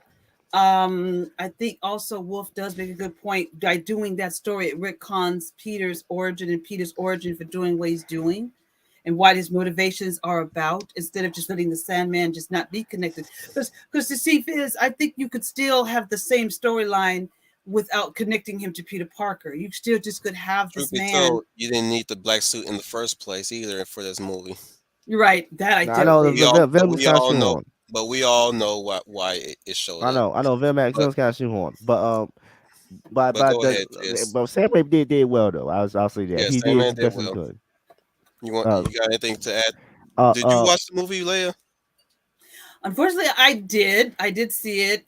It wasn't my Oh favorite yeah, for many you know what? reasons. Let me announce this real quick. We are definitely gonna be tackling the Raimi trilogy pretty soon. Of course. Yes. Yeah. And Fizz, you can argue with me again on that day too. Okay. Be looking forward to that. Okay, but Wait, is it going to be like a three-parter, or are we going through all three movies? We're going just like the Man in Black trilogy and the Matrix trilogy. We're burning through these motherfuckers. Okay. Yeah. Okay. With the same range, We just got to do it in 2 hours or less. and with the Sandman, it's kind of hard to say who's the bad guy. Really the bad guy in this situation, because Spider-Man's going nuts with the black suit, and Sandman is just the guy trying to save his daughter. So it's kind of hard. It's kind of ambiguous in this situation. That's how I felt with that. Yeah. I don't think there's nothing else to say other than we might as well move on to Final and then later me. Mm-hmm. Yeah. Mm-hmm. So Final, you ready? Right. Yeah. All right. So we already talked about Mr. Freeze extensively, and I don't even have anything else to extend off of that. So immediately we're gonna get into my second one, which is The Phantom of the Opera. Oh, good one. I know. Which one? Which version? Good one. The old one. The or the character as a whole. Do you want to talk about each movie, or just different interpretations of how they see this character? Did I get the right one? I mean, or Gerard Butler's version. Maybe if you wanted to get technical with that. I mean, that's kind of the classic, but I honestly was about to talk about the Broadway version of it. Yeah. Do you have a picture of the Broadway version, Wolf? Which is really cool. Love that Broadway version. Fish for it. But good one. You don't have a picture for it? I didn't know that was the one you wanted to talk about. Yeah, the Broadway one. But if you can find technically, that one. Yeah. Hang on, guys. Relax. Damn. No, we're not rushing you. Buy the Negro head off, why don't you? We'll take our time. Don't rush. Do you want Final to start? Look, talking? man. Y'all say Phantom Opera. I immediately think the 1960, not 60. The silent one. Thank you. 1925. Thank you. The 1925 version. You're all right. Yeah. Because Okay. I'm a classic movie Yeah, that buff, one's a classic, but yeah, I'm thinking the Broadway Phantom of the Opera. not Which the is an Gerard Butler. absolute, yeah, the Broadway version is an absolute classic. Final, I totally. That's why I said good one. And the Broadway one has become now, because the Broadway now has now become the iconic version of him, in a way. In a way. While you look, do you want Final to Oh start yeah, talking? yeah. It actually did. Yeah, I'm Why? waiting. Okay, go ahead, Final. I would like to hear why you chose. Okay. Okay then. And I thought he was still like trying to find the picture of that if he was still waiting. There it is. That's the one. There it Raymond is. Yes. Carmillo from Yes, there it is. I think it's from the 25th anniversary, I think. Yeah, I think the 25th anniversary of the Broadway Phantom of Yes. the Opera. Yeah.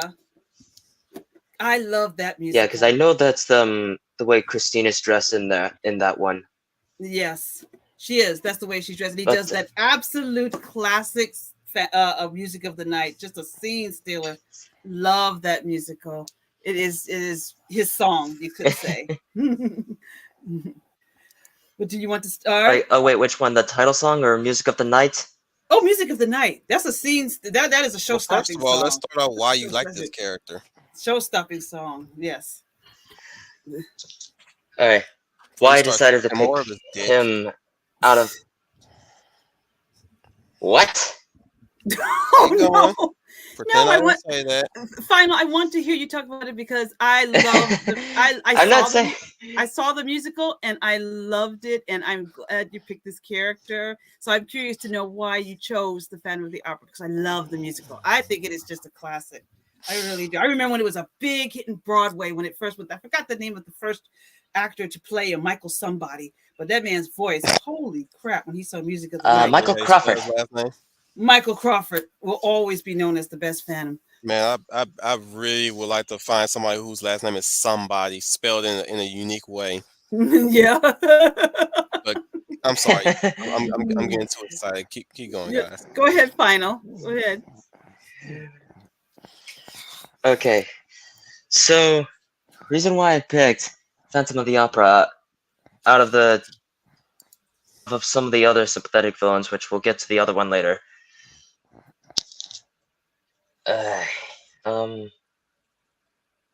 At first, yeah.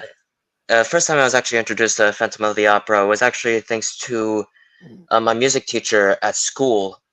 She loves the Phantom of the Opera. Absolutely. She is a huge Broadway nut, actually. Mm-hmm. And she showed us via the Joel Schumacher one with shoot, I'm trying to remember his name. Who played the Phantom? I know he was in 300. I can't remember. He was in Dracula 2000. That's pretty much his inspiration for Gerard Butler. That's what it is. Gerard Butler. Yes, Gerard Butler. Yes. Now I remember. Yeah. Mm-hmm. Yeah. The one actor who gets made fun of from his singing, aside from Russell Crowe in Les Miserables. Yeah, I thought that he wasn't bad in Phantom. I thought his singing was pretty good. I was kind of shocked. I thought he was lip syncing to another person's voice. But when I found out it was him, Gerard Butler, I'm like, not bad. But that's just me, Gerard Butler. His vocals weren't bad. Yeah, I didn't like Gerard Butler's singing is because his singing is pretty inconsistent. Like he starts off pretty like some singings he would start pretty quiet, but then he would immediately just like turn up the volume. Yeah. That's pretty much like that. I get what but anyway, but the Phantom's character in the Broadway version. Yeah, go ahead. It was in Music Theory, actually. It was what? Yeah, so basically we were watching the movie in a music theory class, and then as we see through the story of what makes the Phantom pretty much a very sympathetic character was basically from these classic monsters from basically your sympathetic monsters back in the Hunchback of Notre Dame, Beauty and the Beast, before they were made into the Disney films. I doubt this one is. Okay, But well, yeah, you're going with the Broadway version. So specifically, why does there's a reason you chose this character? So why does the Broadway version of the Phantom speak to you? Because I also saw the musical back in the day, and I'll get into that later. I'll let you go on because I love the musical and I love that version of him. But why is this one of your favorites? Just stay focused on the Broadway. What was it about the Broadway version of him that stuck out to you? Is it because they made him sympathetic? Which I think he always was. not because of that reason. Okay. Yeah, he always was. He always was, even in the book, which I actually do have the book actually. But whole reason was because I was pretty much a big musical, or not much of a big musical fan. I do really wanted to see a Broadway show back at my school because I'd just been getting into those. Mm-hmm. And so, luckily, my music teacher, she too is a huge Broadway nut, and she showed me this one. And yet, and obviously there are students that didn't even like it, and she would be like, "Get out!" Shame on them. Yeah. I mean, they are my friends actually, but yeah. Oh, I'm sorry. Okay. But you're fine. You're fine. Because that's just their thoughts. Anyway, and yet I even did a whole presentation on my English literature class on this show, and I showed 2 songs from this version of the show, the 25th anniversary version of it with Raymond Carmillo. That being the song title, "The Phantom of the Opera," and "Music of the Night." 2 great songs. And I was just like, And after listening straight to "Music of the Night," Raymond Carmillo's version of that, I actually liked it. I mean, he does go a lot more softer, but he's not really inconsistent with that, Gerard Butler.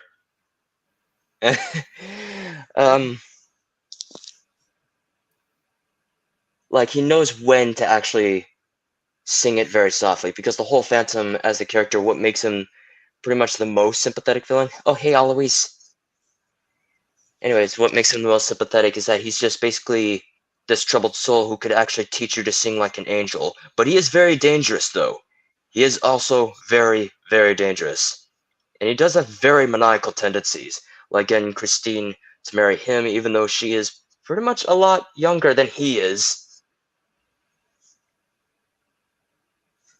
Yeah, well, if I may, let me tell you my reaction to when I saw him on Broadway, because being the mature of the group, I remember when this took off next after this in the late in the late 80s.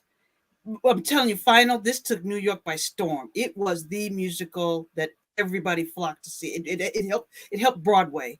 Absolutely, I've heard about that. Yeah. Yeah, when it first did debut, and I remember it just took Broadway it just revived Broadway in New York. It was the hottest ticket in Broadway. Everyone wanted to see it. And to me, my sawing of him was he was tragic, he was talented, and I also think misunderstood. So I'm talking from what I saw from him, because I had sympathy for him. There I go again. me and my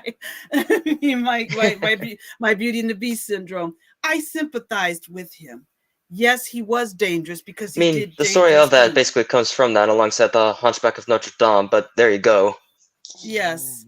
So what pulled me in was, and then I'm going to say this really quick, and we're going to move on, is also that when he does that Music of the Night scene with Christine, he's seductive. He's very seductive in that number, and how she just falls right under his spell, which is seductive in a way.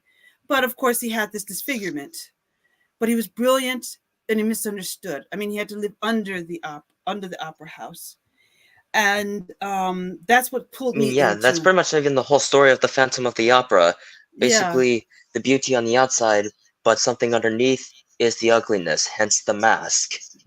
And I just thought, you're right. And I just thought to myself, because in the musical, when I on the outside, he is pretty much human, But straight when you actually notice that he's very dangerous, living in this opera house, knowing what he does to his victims, and setting up basically a bunch of traps, even criticizing his own co-star's show. What a jerk. But yeah, he is a monster. But I think the reason he is a monster because in the musical version I saw, Christine gives a kiss. And I said, that's what he needed all along. If he had just got some tenderness, he had just got some love, perhaps he wouldn't have been so dangerous. And that's all he wanted for his life. Huh? Yeah, well, That's I think basically all he wanted, basically, in his life. Yes. That's why I said the misunderstood came in. He wanted love. He wanted to be loved. And even threatens Christine to marry him by trying to kill her, Christine's real love of her life, Raoul. Don't get me started on Love Never Dies. We don't talk about that.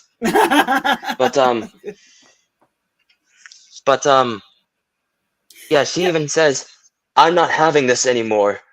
I don't want to even be doing this. But yet, look, I understand what pain you're going through, but you best need to let go. Yes. I have a life to live with this man. I've known this guy my whole life. You and I rarely ever met, but I need this man. And so they both actually made the decision and actually move on. Mm-hmm. And so he actually does, best thing he does, he basically just leaves. He was even horrified of himself. He even yells just like, leave. Mm-hmm. Exactly. Which I do. I remember that. And I'm like, oh, I was sitting with Seagull. Oh, but you just can't leave him there. But I don't know. I think she missed the boat on that one. I don't know if Raoul really was going to make her happy. I think the Phantom would have made her happy if he had just come out from under that, under there. Me too, child of flower. I did not like Raoul. It's very funny. I think Raoul, she made a bad choice with Raoul. I think Raoul was just safe. But I think the Phantom, despite how he was, would have treated her a whole lot better. She missed the boat on that one, Christine. That's how I truly feel. That's how I truly feel.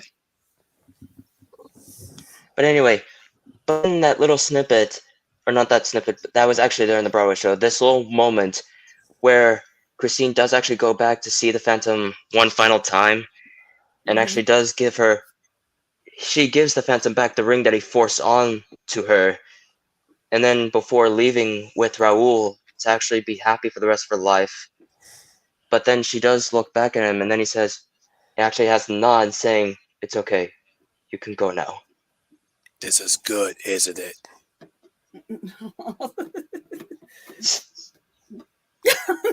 Just true, but from now on, you are a big boss. It's I'm telling you to move Yeah, on. so yeah, that's the Phantom of the Opera. I know. But anything else you'd like to say, Leia, before we move on? I think she, again, she missed the boat on that one. I think he truly loved her. I think Raoul was phony. Oh, just the same as how what's her name chose Charles and Tyler Perry's Diary of a Mad Black Woman. Yeah, you can say the play. that. I mean, not the movie. The movie at the very ending. Raoul was phony. Raoul was just an image. This man truly loved. I think the Phantom truly loved her and would have made her happy. But Raoul, I think, he was obsessed with her. That's pretty much what made him dangerous. I know. I get that. The heat of this Broadway production and any iterations, I just can't tear myself away from the Universal version. That's okay, because that's kind of what this Broadway version is based on. It's fine, yeah. Yeah, it's okay. It's okay. It's kind of similar. Yeah. That's basically the same story. I'm sorry, but the Phantom, I never found him as a viable, better mate for Christine. And truth be told, I think the Bishop should have let them all to hang. Yeah, but did you have any sympathy for the Phantom? No. Did you think he would? No. Oh, Wolf, shame on you. You had no sympathy. If he only had love and understanding, the melted mushroom tip. No empathy. No empathy for the pitiful creature of the darkness. No, reach inside your wolf heart and understand, knowing that you are the wolf yourself. Has no heart. Everyone has a heart when they get love at some point. Only Wolf 10 has one. No, that's what he needed. He needed. But Wolf, don't you think that Yeah, me and the man with love? had to sell traps and trap people, damn near try to kill them and shit. Because he didn't know any better. He didn't. I'm not taking up for what he did, but I think what he needed was love. He needed compassion. You sound like a Twilight girl. No. I'm trying to reach the compassion part of it. Is that how your mom told you to treat a lady? All I'm saying is, there's a reason why he's a universal monster. And it's good. So let me add in the Bear of the North, since she decided to sneak in here like a ninja. And What's then up, ninja? Oh, she already snuck in. I just saw her in the private chat. She just saw in the private chat Lolly Lule Lo. Oh no, Lolly Lule La instead of Lolly Lule Lo. La la la la la la la la la la. What is that? Anyway. You want to move on to your next villain, or you have any more to say? I think that should be it. Actually, okay. Now. All right. Wait. Straight to my third and final one. Hang on. Hang on. Okay. Does Wolf feel empathy for Lawrence Hart? No. Wolf. He's tragedy. Lawrence Talbot. He didn't ask to be turned into a werewolf. The Wolf Man. He didn't ask to be turned into a werewolf. No. So you must have some sympathy. No. He sucked as a wolf. He got killed. Oh, okay. Werewolf. Anyway. Yeah. In our pack. Okay, Dark Side. Tired. Steal into his chambers. But go ahead, final. Okay. So now moving on from the pitiful creature of the darkness to now a war hero who later becomes a straight-up war criminal, Big Boss from the Metal Gear games. We ain't nah. You ain't fit to argue with me about changing the damn image. This is as bad as I could get without using the fucking Phantom Pain image, which we all know how people felt about Phantom Pain. But go on. Yeah, that's a Venom Snake. Yeah. But anyway, well, that's right. You are right. Fuck that. Is shit. I got my snakes mixed up. Fuck yeah. I'm gonna start fishing again. You're fine. Though he was in there. In the motorcycle scene when he sees Ocelot for the last time. But yeah. I guess I'll have to use Phantom Pain then. Negro, what you smacking on? Mute yourself. I'm not. Not you. That wasn't me. I know it's not you. Rude. That's probably from Fizz. Was that you? Yes. Fucking rude. Well then, anyway. Where to start with this guy? Okay, yeah, I honestly don't even know where to start with Big Boss with there. Yeah, he's your favorite villain. Well, he's your favorite sympathetic villain. It just started with why there's a reason why you chose him. Yeah. So why did you choose? Was it a story? Was it? Yeah. Maybe you can let us. Yeah, it was actually. You ready to get kicked out, fool? Fizz. Somebody's munching. Only Big Al is allowed to do that shit on his screen. Yeah. You better watch yourself. I hear somebody munching. It must be good. Okay. Okay, so yeah, I actually do like the story of Big Boss. He is pretty much similar to Darth Vader, where the things that he decided to do not only were the best way, but the only way. So yeah, basically, his entire story is basically similar to Darth Vader's, which is a tragedy of manipulation and deceit. And specifically, the higher powers that were being manipulated was basically his government, starting off as basically the ideal soldier. But how he got disillusioned with his governments was actually the moments where he killed his mother figure, the boss, who was originally thought to be just a secret defector to them, to the Russians, because MGS3 took place during the Cold War, and there was a lot of tense political drama going on. But it turns out she was basically just still a U.S. agent because she was trying to receive the Philosopher's Legacy from Vulcan. Yeah, that's basically him in his prime in MGS3. That's the only thing I can come up with. Oh, you're fine, unless if you want to keep the MGS4 Big Boss. Nah, I think this is much more. I think this is right. Okay. And Continue, um, Negro. I got work in the morning. I'm going. I'm haven't trying to played think yet. for a minute. I know. But anyway. But then, of course, afterwards, after basically just like leaving with his government, but then decides, then basically being a war criminal, pretty much no more than the ones that he basically became what he basically hated.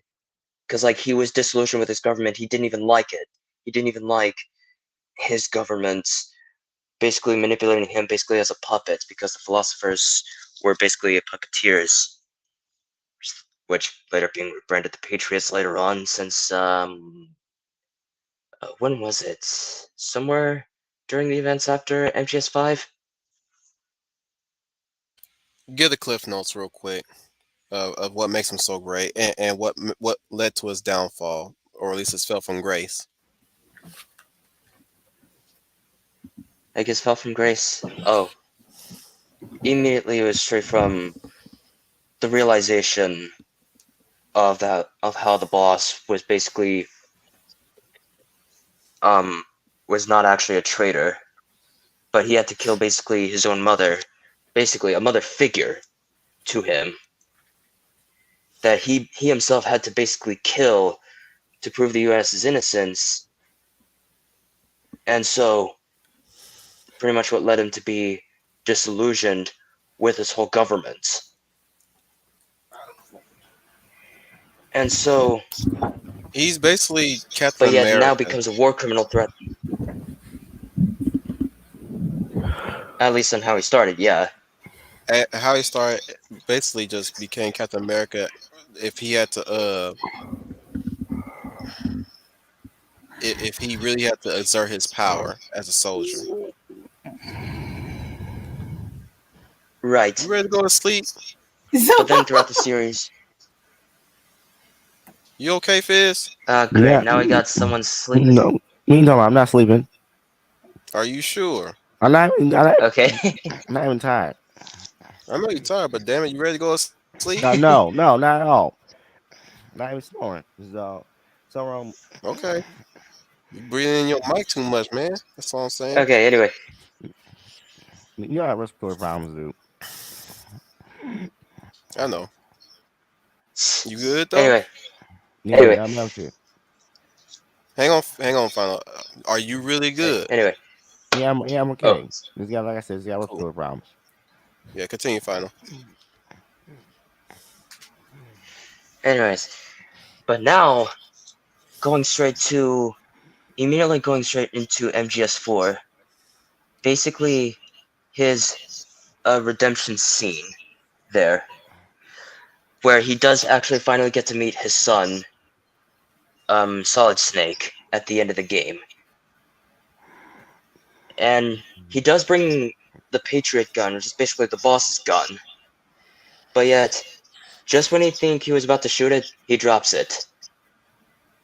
And he says, I don't want to fight anymore, after he basically just like embraces his son and puts the gun down. Yeah, Snake's gun. Says, it's over. It's time for you to put aside the gun and live.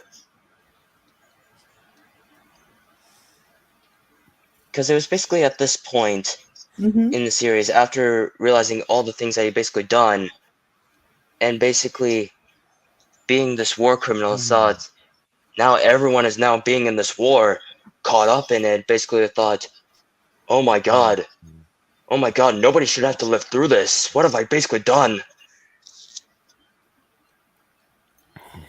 And that's basically when he thought, oh, sorry, Leia. I didn't mean to interrupt you. Go ahead and finish your description, Go ahead. Yeah, so that's when he thought he didn't want to fight anymore. Not even his own son, Snake, Solid Snake. So that's when he decided, yeah, it's better off for you not to be a soldier anymore. It's over. You should live as a man now. Like, live the life you always wanted to live. And then he finally realized of how the boss's worldview, which is actually known as the boss's will, which is basically to keep the world as it is, basically where there are no wars, no conflict, basically where everyone would just go on and just live their own lives. But everyone misinterpreted that, even the philosophers themselves, and they just wanted more war because they were pretty much afraid, despite all the power they had. I myself have not played this game, so I don't know this character. Yeah, you're gonna have to play a lot of games to get to know this character. But from your description, I can see why I can kind of see his storyline. The great thing about video games in the 21st century is that it's not just back in the day when it was just Pac-Man and the ghost gobbling them up. Waka waka waka gobble. There's a storyline to follow as you play the character. There is a storyline. Sorry to interrupt. I just want to say I really want to play Metal Gear Solid now. You gotta get a PS1. So you would have to look at them,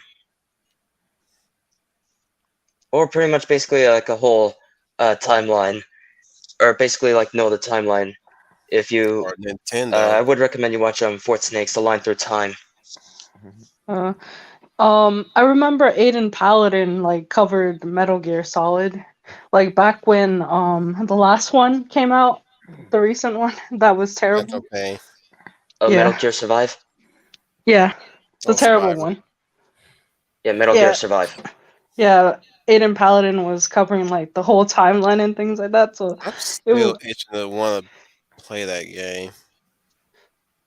I doubt it's worth it now. The server's probably dead at that like, point. I remember Aiden Paladin saying that it was terrible. Like they basically, like Konami basically shat on everything. Just when they just booted Kojima out of the company. Yeah. At least we still got Revengeance. That was my platinum Making the game. mother of all omelets, Jack.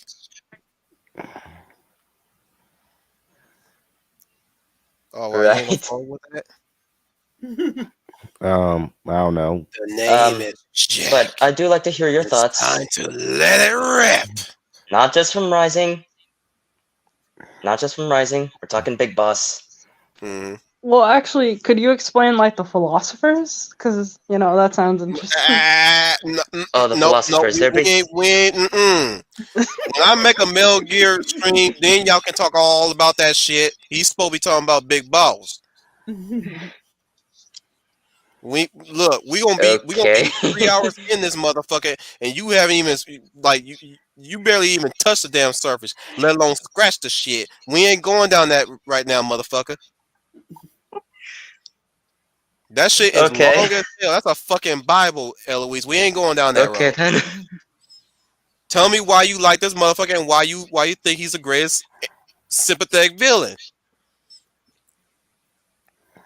Damn. Oh, God. Y'all getting giddy, ready to get on y'all knees on this motherfucker. Shit. Call him daddy, why don't you? Daddy, go ahead, bust a load on my chin.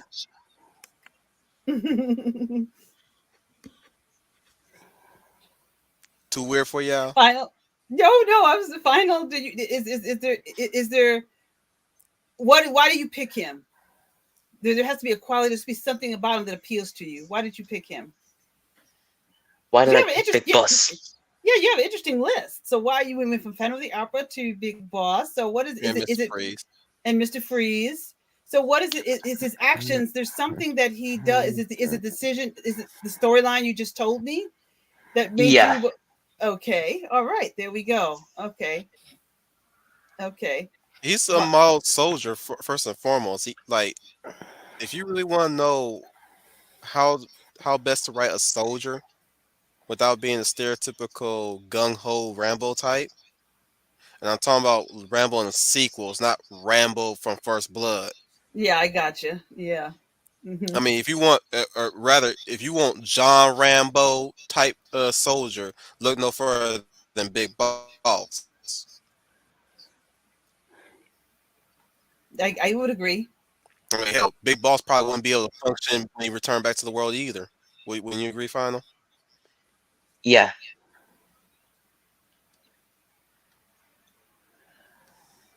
Anyway. Yeah, y'all want me? Oh, y'all ain't got nothing else to say. I'll move on Yeah. to me then. Yeah. Wait. Do you not want Eloise to pick? Eloise, you have your pick. I would say Pain from Naruto. Always a Do we even have time? I don't think so. Fuck it. Go ahead, Eloise. Alright, Come on, Lee, go. I think what's interesting about Pain is that he wanted world peace and things like that.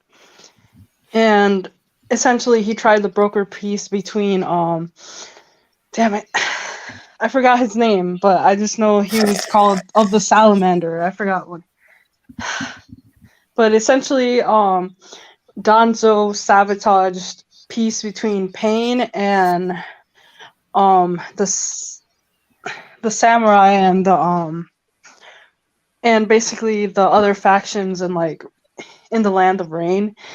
And I think that drove Pain to like darkness, basically, to achieve peace at expense of freedom, because that's what he was aiming towards, and that's why he aligned himself with Madra and like Obito and the others, because they wanted to create a world where they were all living in an illusion. And the thing is, if you live in a world that is peaceful, like you won't even know like what peace is, because the reason we value peace is because we know what war is. So without that, like there's really no concept of it. It like destroys itself essentially. And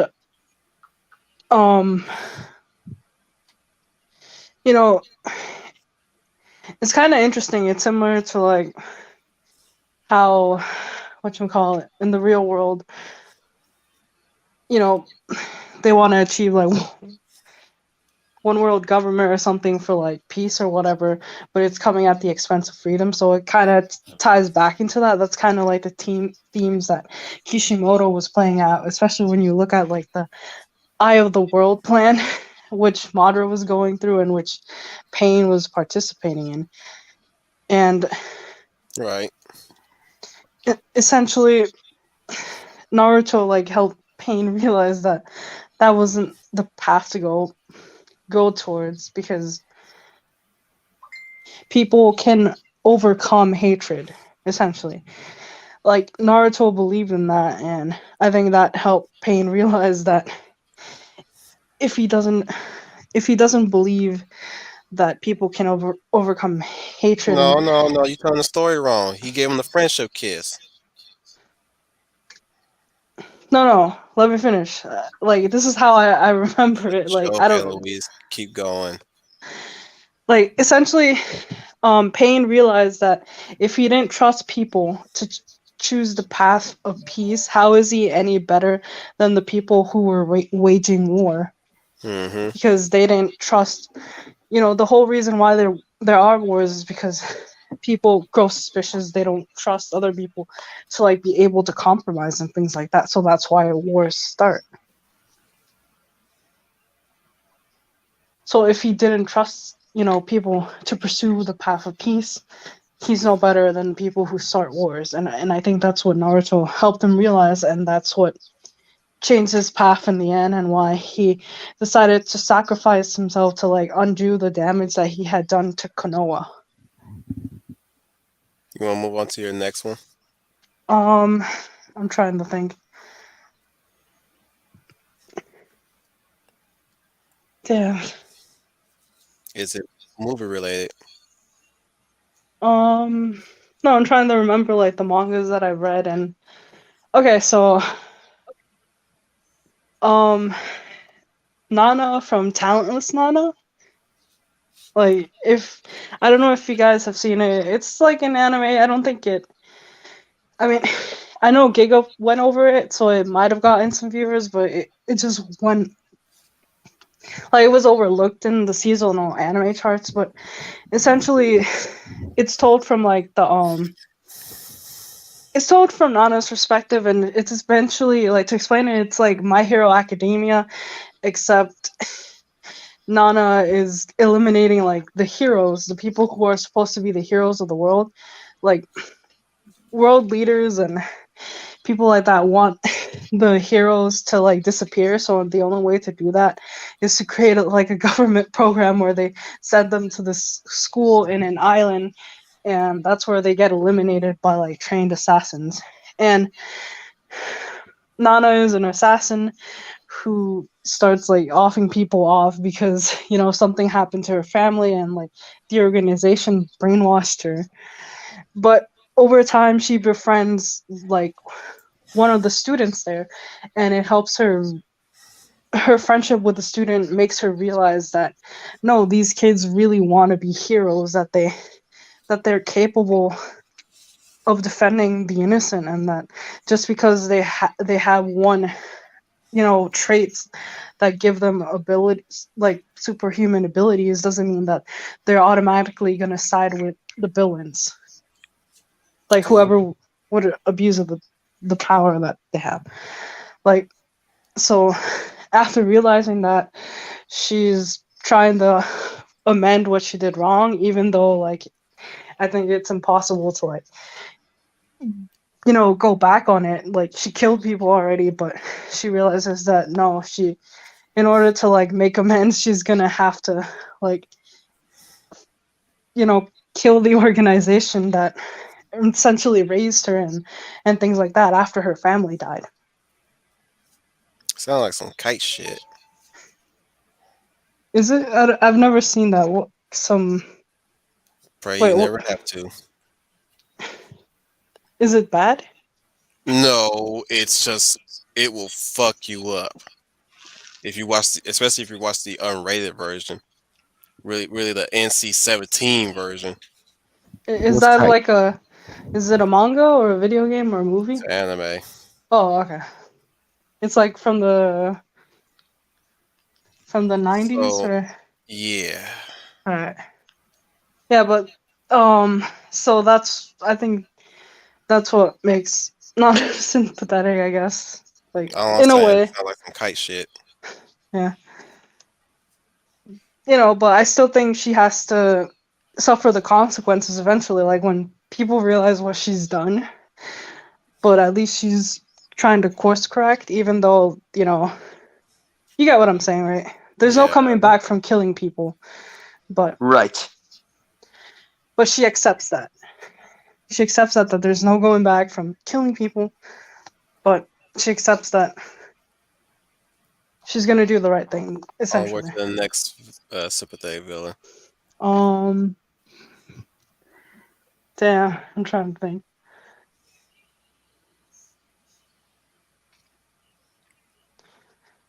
You want to just Um, limit it to two? yeah, because I don't think I can come up with any more. It's been a while since Yeah, you keep I've thinking read of anything. anime villains. You're gonna be here all night. Well, I mean, So um, hold up. There's Tokyo Ghoul. I'm trying to think. Damn, I don't really know if I forgot what his name was. So just go because I can't remember the guy's name.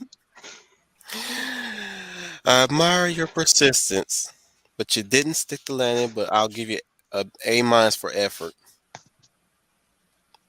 So I guess you guys been waiting for damn near 2.5 hours for the Welcome Era to tell his sympathetic villains. So are you guys ready? Yeah, We're ready. we're ready. We're Let's ready. start with let's start with Lace first. Demona from Gargoyles. Oh, okay. You're the first to put a lady on the Unfortunately, list. unfortunately, the actress associated with her is Like well, everybody else in Hollywood these days. well, yeah, she's like character like actor at this point, but I'm not gonna throw shade at her today, not today Mm-hmm. yet. But Mm-hmm. no, the reason why what I really like about Demona is the fact that you could have written her as a good guy in the beginning of the story. Actually, there's here's the thing that I like about characters like her is that I always think of what would have been like if if she had followed Goliath's leadership. Of course, we all know what would happen if she did. She would end up dead. But Exactly. the thing is that she could have seen the whole light at the end of the tunnel as she traveled across the time frame, especially now she's immortal.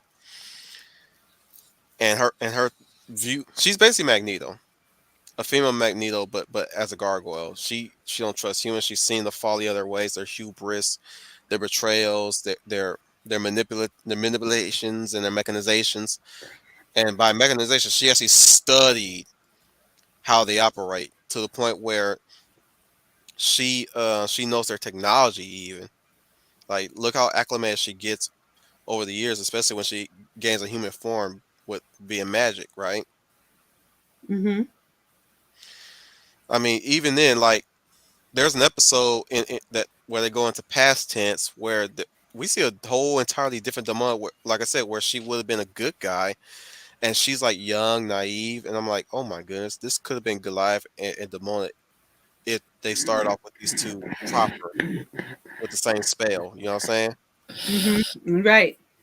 But what I really like about her is how smart and cunning she can be. And are you doing okay, Fizz? Yeah, okay. Okay, just As long checking as you're my not brother out. sleeping on us.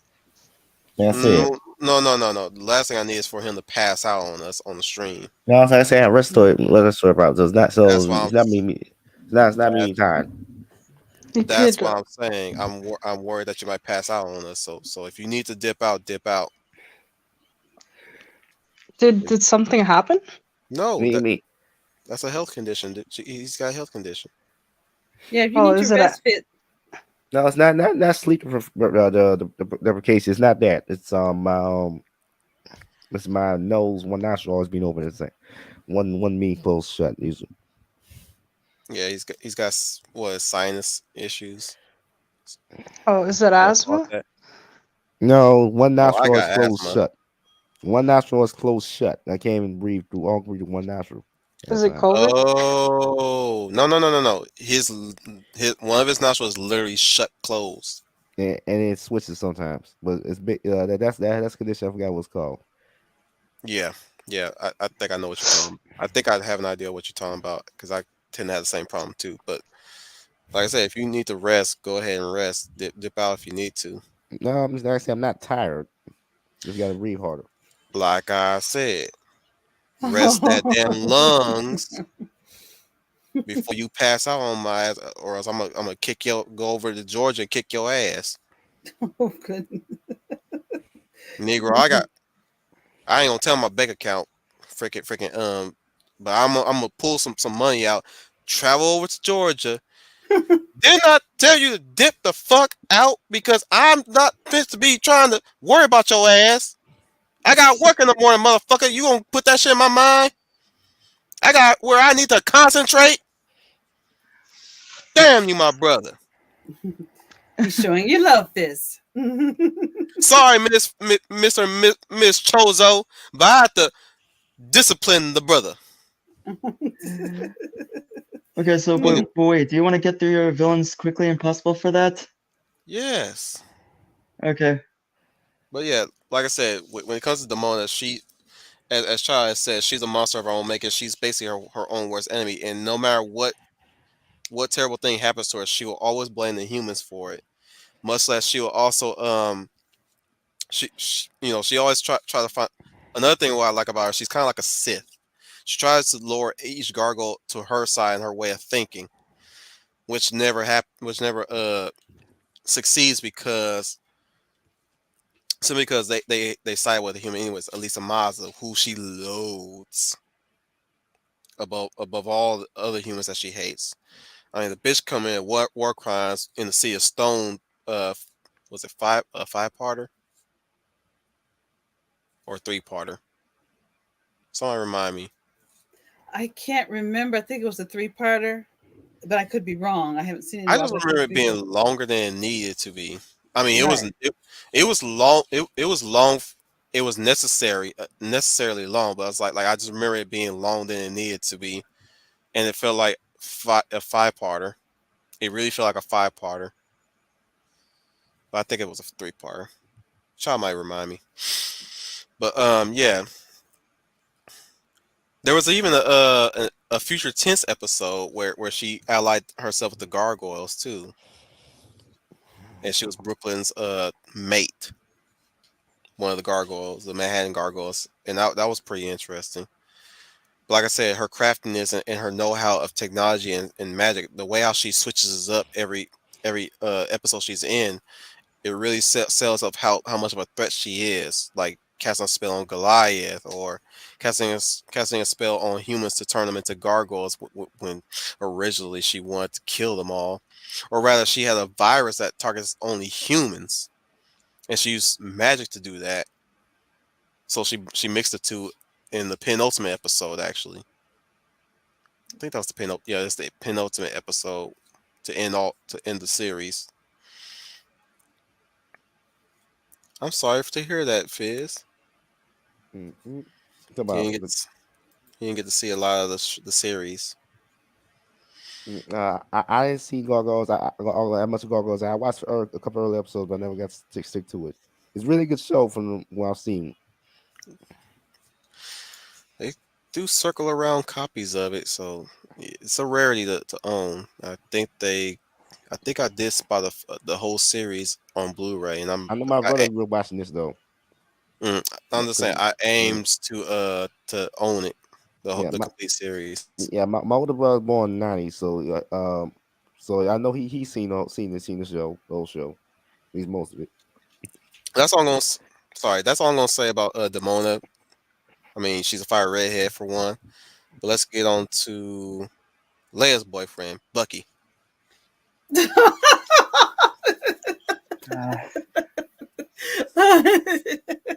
Go ahead, get out your system. Get out your system. Great introduction. The Winter Soldier. Well, I'm glad you used the conceptual artwork that they showed at Comic-Con that year, showing when they were advertising the Winter Soldier. But technically a victim of circumstance, really. But yeah, not even his own free will, it's brainwashed. Exactly, but he does operate like a villain, so he comes close, and you feel sorry for him because he like Fizz says, no free will, brainwash, no control of his actions. Got a trigger phrase for him to activate him. Yes. Well, you put him, as you said, you see him as see, Child of Fly. I don't see him. I don't put him on the villain list because I don't see him as that. I can see why Wolf would put him. Why you would put him on the list, but I never saw him as a villain. I saw him more of a victim because he was turned into a slave. They took him, they stripped him of his humanity and turned him into this machine that they could use for killing. And they beat him down so badly that he lost some of that humanity until Steve Rogers was able to bring him back to that. So I see him more as a victim in this case. Some people do see him as a villain, but he didn't start off that way. He did not choose Hydra. Hydra Right. chose him. He did not walk in. He wasn't deceived. He didn't say, I'm disillusioned with being with the United States Army. They took him and they stripped him of all his humanity. Mind you, you're talking about MCU Bucky, but I'm also talking about comic book Bucky, who was throughout the comic book history, he was still a villain at that point, and even then, like when you look at the comics, he's very he's always operating as himself sometimes until he finally joins the good guys, and of course we later gets his tenure as Captain America. Mm-hmm. So there's a bit of a sinister thing to him. He's kind of like it's a good comparison. Well, I'm familiar with the storyline in the comics too. That's a darker path in the comics, but it still, I get what you're saying, but still, I still think that that humanity is still quite in there. Yes, you could say he is he I guess you could say he does villainous things to get the job done, but he Mm, still he's struggles. programmed. He still struggled with the programming, which is why I wish the films had given him more time to develop his story, because I do think he was trying to get that humanity back. He was Now trying to get that back. Of course, now that of let's course they have to do Civil War because what they had to Marvel had to compete with DC.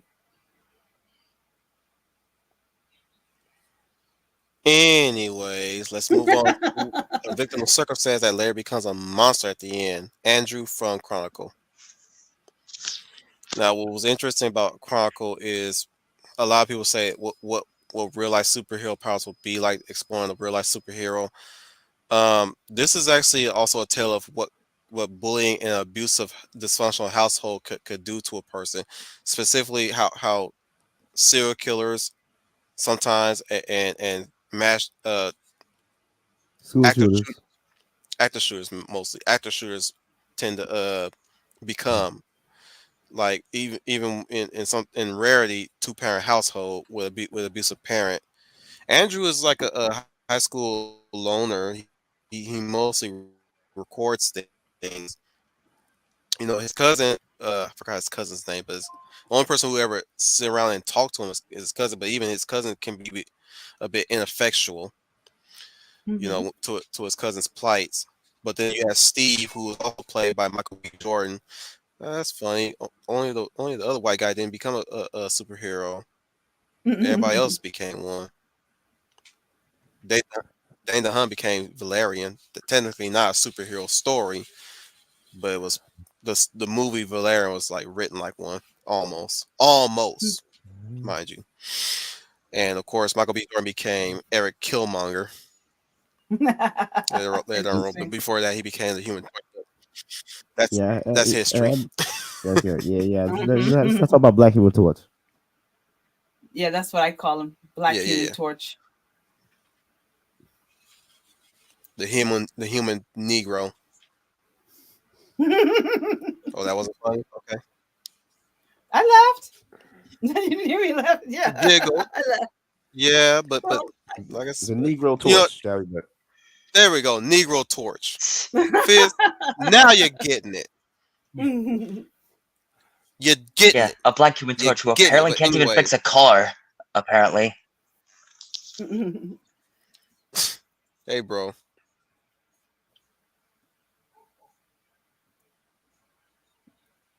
Andrew Ryan's not sympathetic. No, he's an outright villain. I know. Vegeta and Dreads.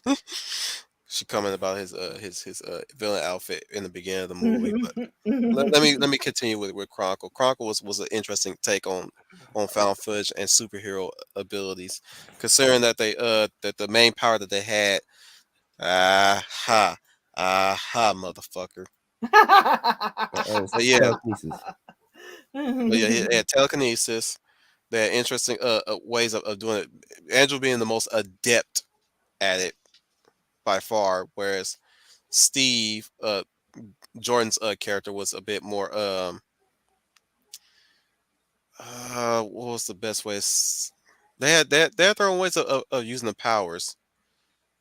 But I remember Andrew being the most experimental with his abilities, whereas Steve was very connective with his abilities, whereas the cousin was a bit more kind of mechanical with his abilities. You know what I'm saying? Mm-hmm. Yeah, y'all feeling what I'm saying? Yes, I follow you. So, Andrew being the most emotional, he of course the tragedy began when things start coming to a head. He lost his mother at the end. Spoilers. His Mm-hmm. dad is a fucking tool, Oh and yeah. continue to treat him like shit. After after the mother died, and that's where things come to a head. Steve had already died at that point, of course. Sadly, um, it's still up in the air of how he died. No, nobody can say for sure. Of course, people leaning on that Andrew killed him, but yeah, that's right, Dominic. They did have empathic link, telepathic. Well, they don't really know each. They don't even read each other's minds. I think you're right with the empathic link though. They can feel each other, especially when Steve came to see what was wrong with Andrew, knowing that there was something wrong with him, and that's where the event happened with the lightning and stuff like that. But very tragic because we all know what happens at the end of Chronicle. He dies, killed by his own cousin, and it's a sad event right there. But I like this movie. Sadly, Josh Trank didn't. I don't know if he made any movies after Fat Four Stick in this movie, but you know, would like to see more of Josh Trank. You know what I'm saying? Like Yes. Fantastic Four should not have been his stopping point. That movie was horrible. That's Unfortunately, that's because studio, not him. Not him, private. I'm just saying, unfortunate, very very unfortunate. Yeah, Donick. Yeah, he had to. Yeah, like at that point, like Andrew had his breaking point, and he pretty much has Akira moment with his Tetsuo moment, and that's where his cousin just took him out, and I get teary eyed every time that happened. Because like I said, I'm very attracted to sympathetic characters that become villains, and just think of what could have been done better. I was gonna put Powder, aka Jinx, up there, but I was like, I'm just gonna sit with Demona real quick, settle with Demona, and just talk about these characters. But anyways, I guess we covered everybody. Ellie's being a guest character in this whole situation. So I'd like to thank everybody who wait, hang on. Say Charles said he made some movie with Al Capone, and during the hoopla with Phantom Force Stick, I think rumors spread he didn't even do Chronicle. Oh shit. Anyways, let's thank everybody for being here. Those five of you and these non-existent motherfuckers that keep popping in and popping out. Celebrate your villains. Don't become them. Please, please. Do not look, sympathize with villains, but do not think that the villain should be a better uh, the main star of the show. The villain has to be put down at some point or brought down to their levels. Think of it as a morality, a lesson on what not to become. Yes. Don't become it. Learn from it. Learn from the mistake. Don't embrace it and celebrate it. And just wanted to say, sympathetic villains, like the ones that, the ones that are really sympathetic are the ones that actually learn learn from their mistakes, and they try to correct the wrongs, but ultimately they accept the responsibility that they have to accept instead of rejecting it. And sometimes they realize too late, and they end up losing their lives for it too. In the end, one of these days we're going to talk about tragic deaths in stories, and we're also going to talk about villains that we did enjoy actually pretty soon. But let me tell you what's going to be happening this Thursday. Alrighty. Still fresh in the week. We got to address this. We got to share our thoughts on this one. You know what I'm talking about. What happened on Sunday? Yes, Yeah, I very, know. I very know. much. Chris Rock getting slapped by Will Smith on the Oscars. Yes. I don't get what the hell. I don't know. I first thought it was staged. I'm on the side of it. It wasn't. I think he It really wasn't. overreacted. Yeah, but I think he will reacted. But the thing is, Will Smith. He's a cuck. Okay, he he lets his wife get screwed by other guys. He's a cuck.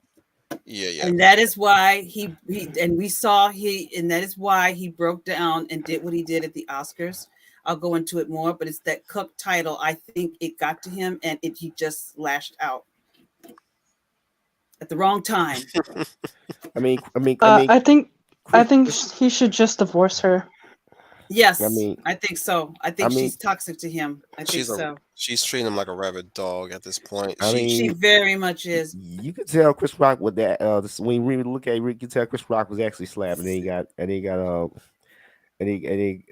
but he brief one. He kept his cool though. That's the thing. which is good on him. Yes, I applaud him for that very much. I give him touch, but he Like I said, came out I'm firmly on his side unless he do some petty shit, which I hope he yeah. don't. Mm-hmm. I mean, I'm hoping he's not that kind of person to be petty Right. or bitter. Right. So like I hope he still keeps his cool as an adult. Because right now, like I'm not looking to completely vilify Will Smith, but what I'm saying Me is neither.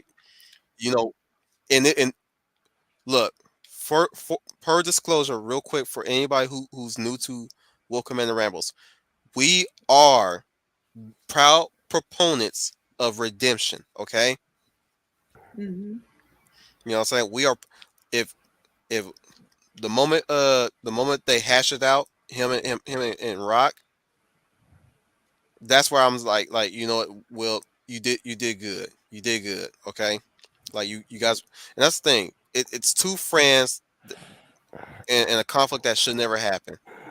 I agree. I Two agree. comedians, what most people don't really know, comedians tend to be really close friends because of the profession. That's why they rip Mm-hmm. on each other. That's why they always roast on each other. That's where I get my comedy from. That's why I roast on you guys sometimes. It's just Mm-hmm. fucking comedy. Yes, I absolutely First and agree with foremost. you. Now, I'll tell you about this next time, or this Thursday actually, and yeah, it's there's some shit I'm like not liking from the audience on both sides too. On both sides. Let me not play biasness on this one. Like I said, I'm also a powerful proponent of always honoring trying to defend your wife's honor, honoring your wife. Mm-hmm. The thing is, Will Smith's wife doesn't honor him. Jay does not honor Will Smith. Putting that Yeah, aside, like I said, he should never have done it that way. I agree. I agree. Here's why.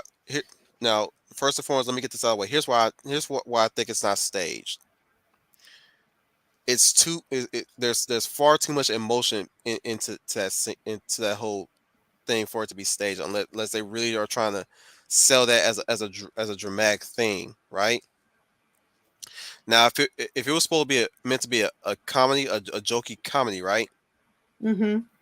Will wouldn't have said that to Chris.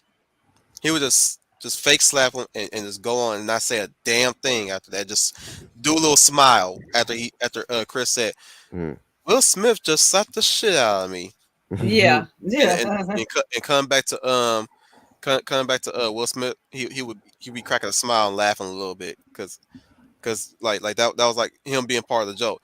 And here's another thing why I don't think it's staged.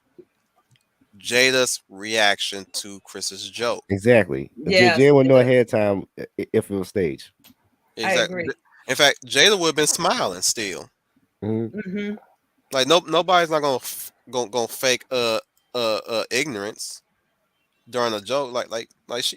In fact, here's another thing that pisses me off about Jada real quick before we start wrapping things up. You should not be that sore about your fucking hair. I mean, I know you're a lady, and we know ladies love their hair and shit like that. But like, you talking about something, you being very open about your alopecia and stuff, and that you trying to be over it and shit. I'm like, bruh, a hair joke should not even bother your ass You at bald. all. There's a lot of bald females out there. There's even ones that actually cut their hair to be bald. Mm-hmm. And you sensitive about your fucking hair. You a fucking classy ass woman, and you sensitive about your fucking hair. You're a fucking cancer patient. Mm-hmm. Bitch, Yes. you ain't no cancer patient. Why you so sore? She was the one that put it out there about her alopecia. She was the one that went on social media saying she was proud of it. She was going to start, shaving her head because of the alopecia. Just So let why it in the go. world, why in the world would you lose your stack because he made a joke about it? That really wasn't that sensitive of a joke. It was a It's more of a harmless. compliment than a joke. Yeah, it was. That's what it was. It was a harmless joke to just simply overlook. That's all it was. That's all it was. And you're Anyway, going to take that. we'll talk more about it on Mm-hmm. Thursday. But Sure. anyway, I'd Sure. like to thank Leia Plus Size for joining us. The lovely Hey, Leia Valor. hey everybody. This is Leia Plus Size, your lovely Leia Valor, and I want to thank you all for joining us on this stream. As the commander said, in spite of what's been in the news lately, this was a really fun stream, and I like that. For a change, we get to talk about some points of the stories that we love and express, villains or heroes or plot lines. If you like what you heard and saw, first of all, give us a like and subscribe. We want to get Commander to build this stream. And if there's any topic you want us to cover similar to this, put it in the comments below. We take suggestions on what you'd like for us to hear and conflab about. But other than that, I hope you all, thank you for joining us, and you have a good evening until we see you on Thursday. The Georgia Pit Bull, Fish Chozo.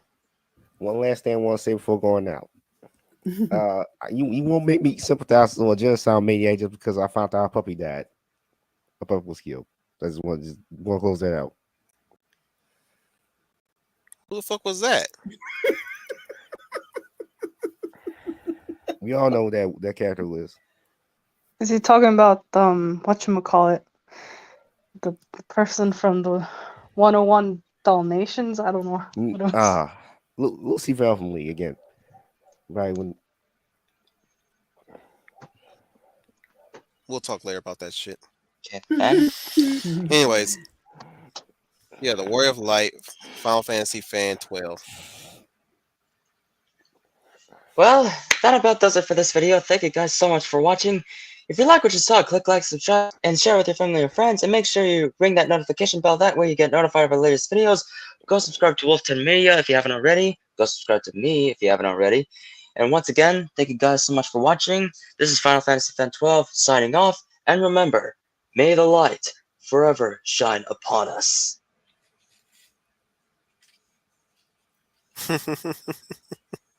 Looking at Charles' comment real quick.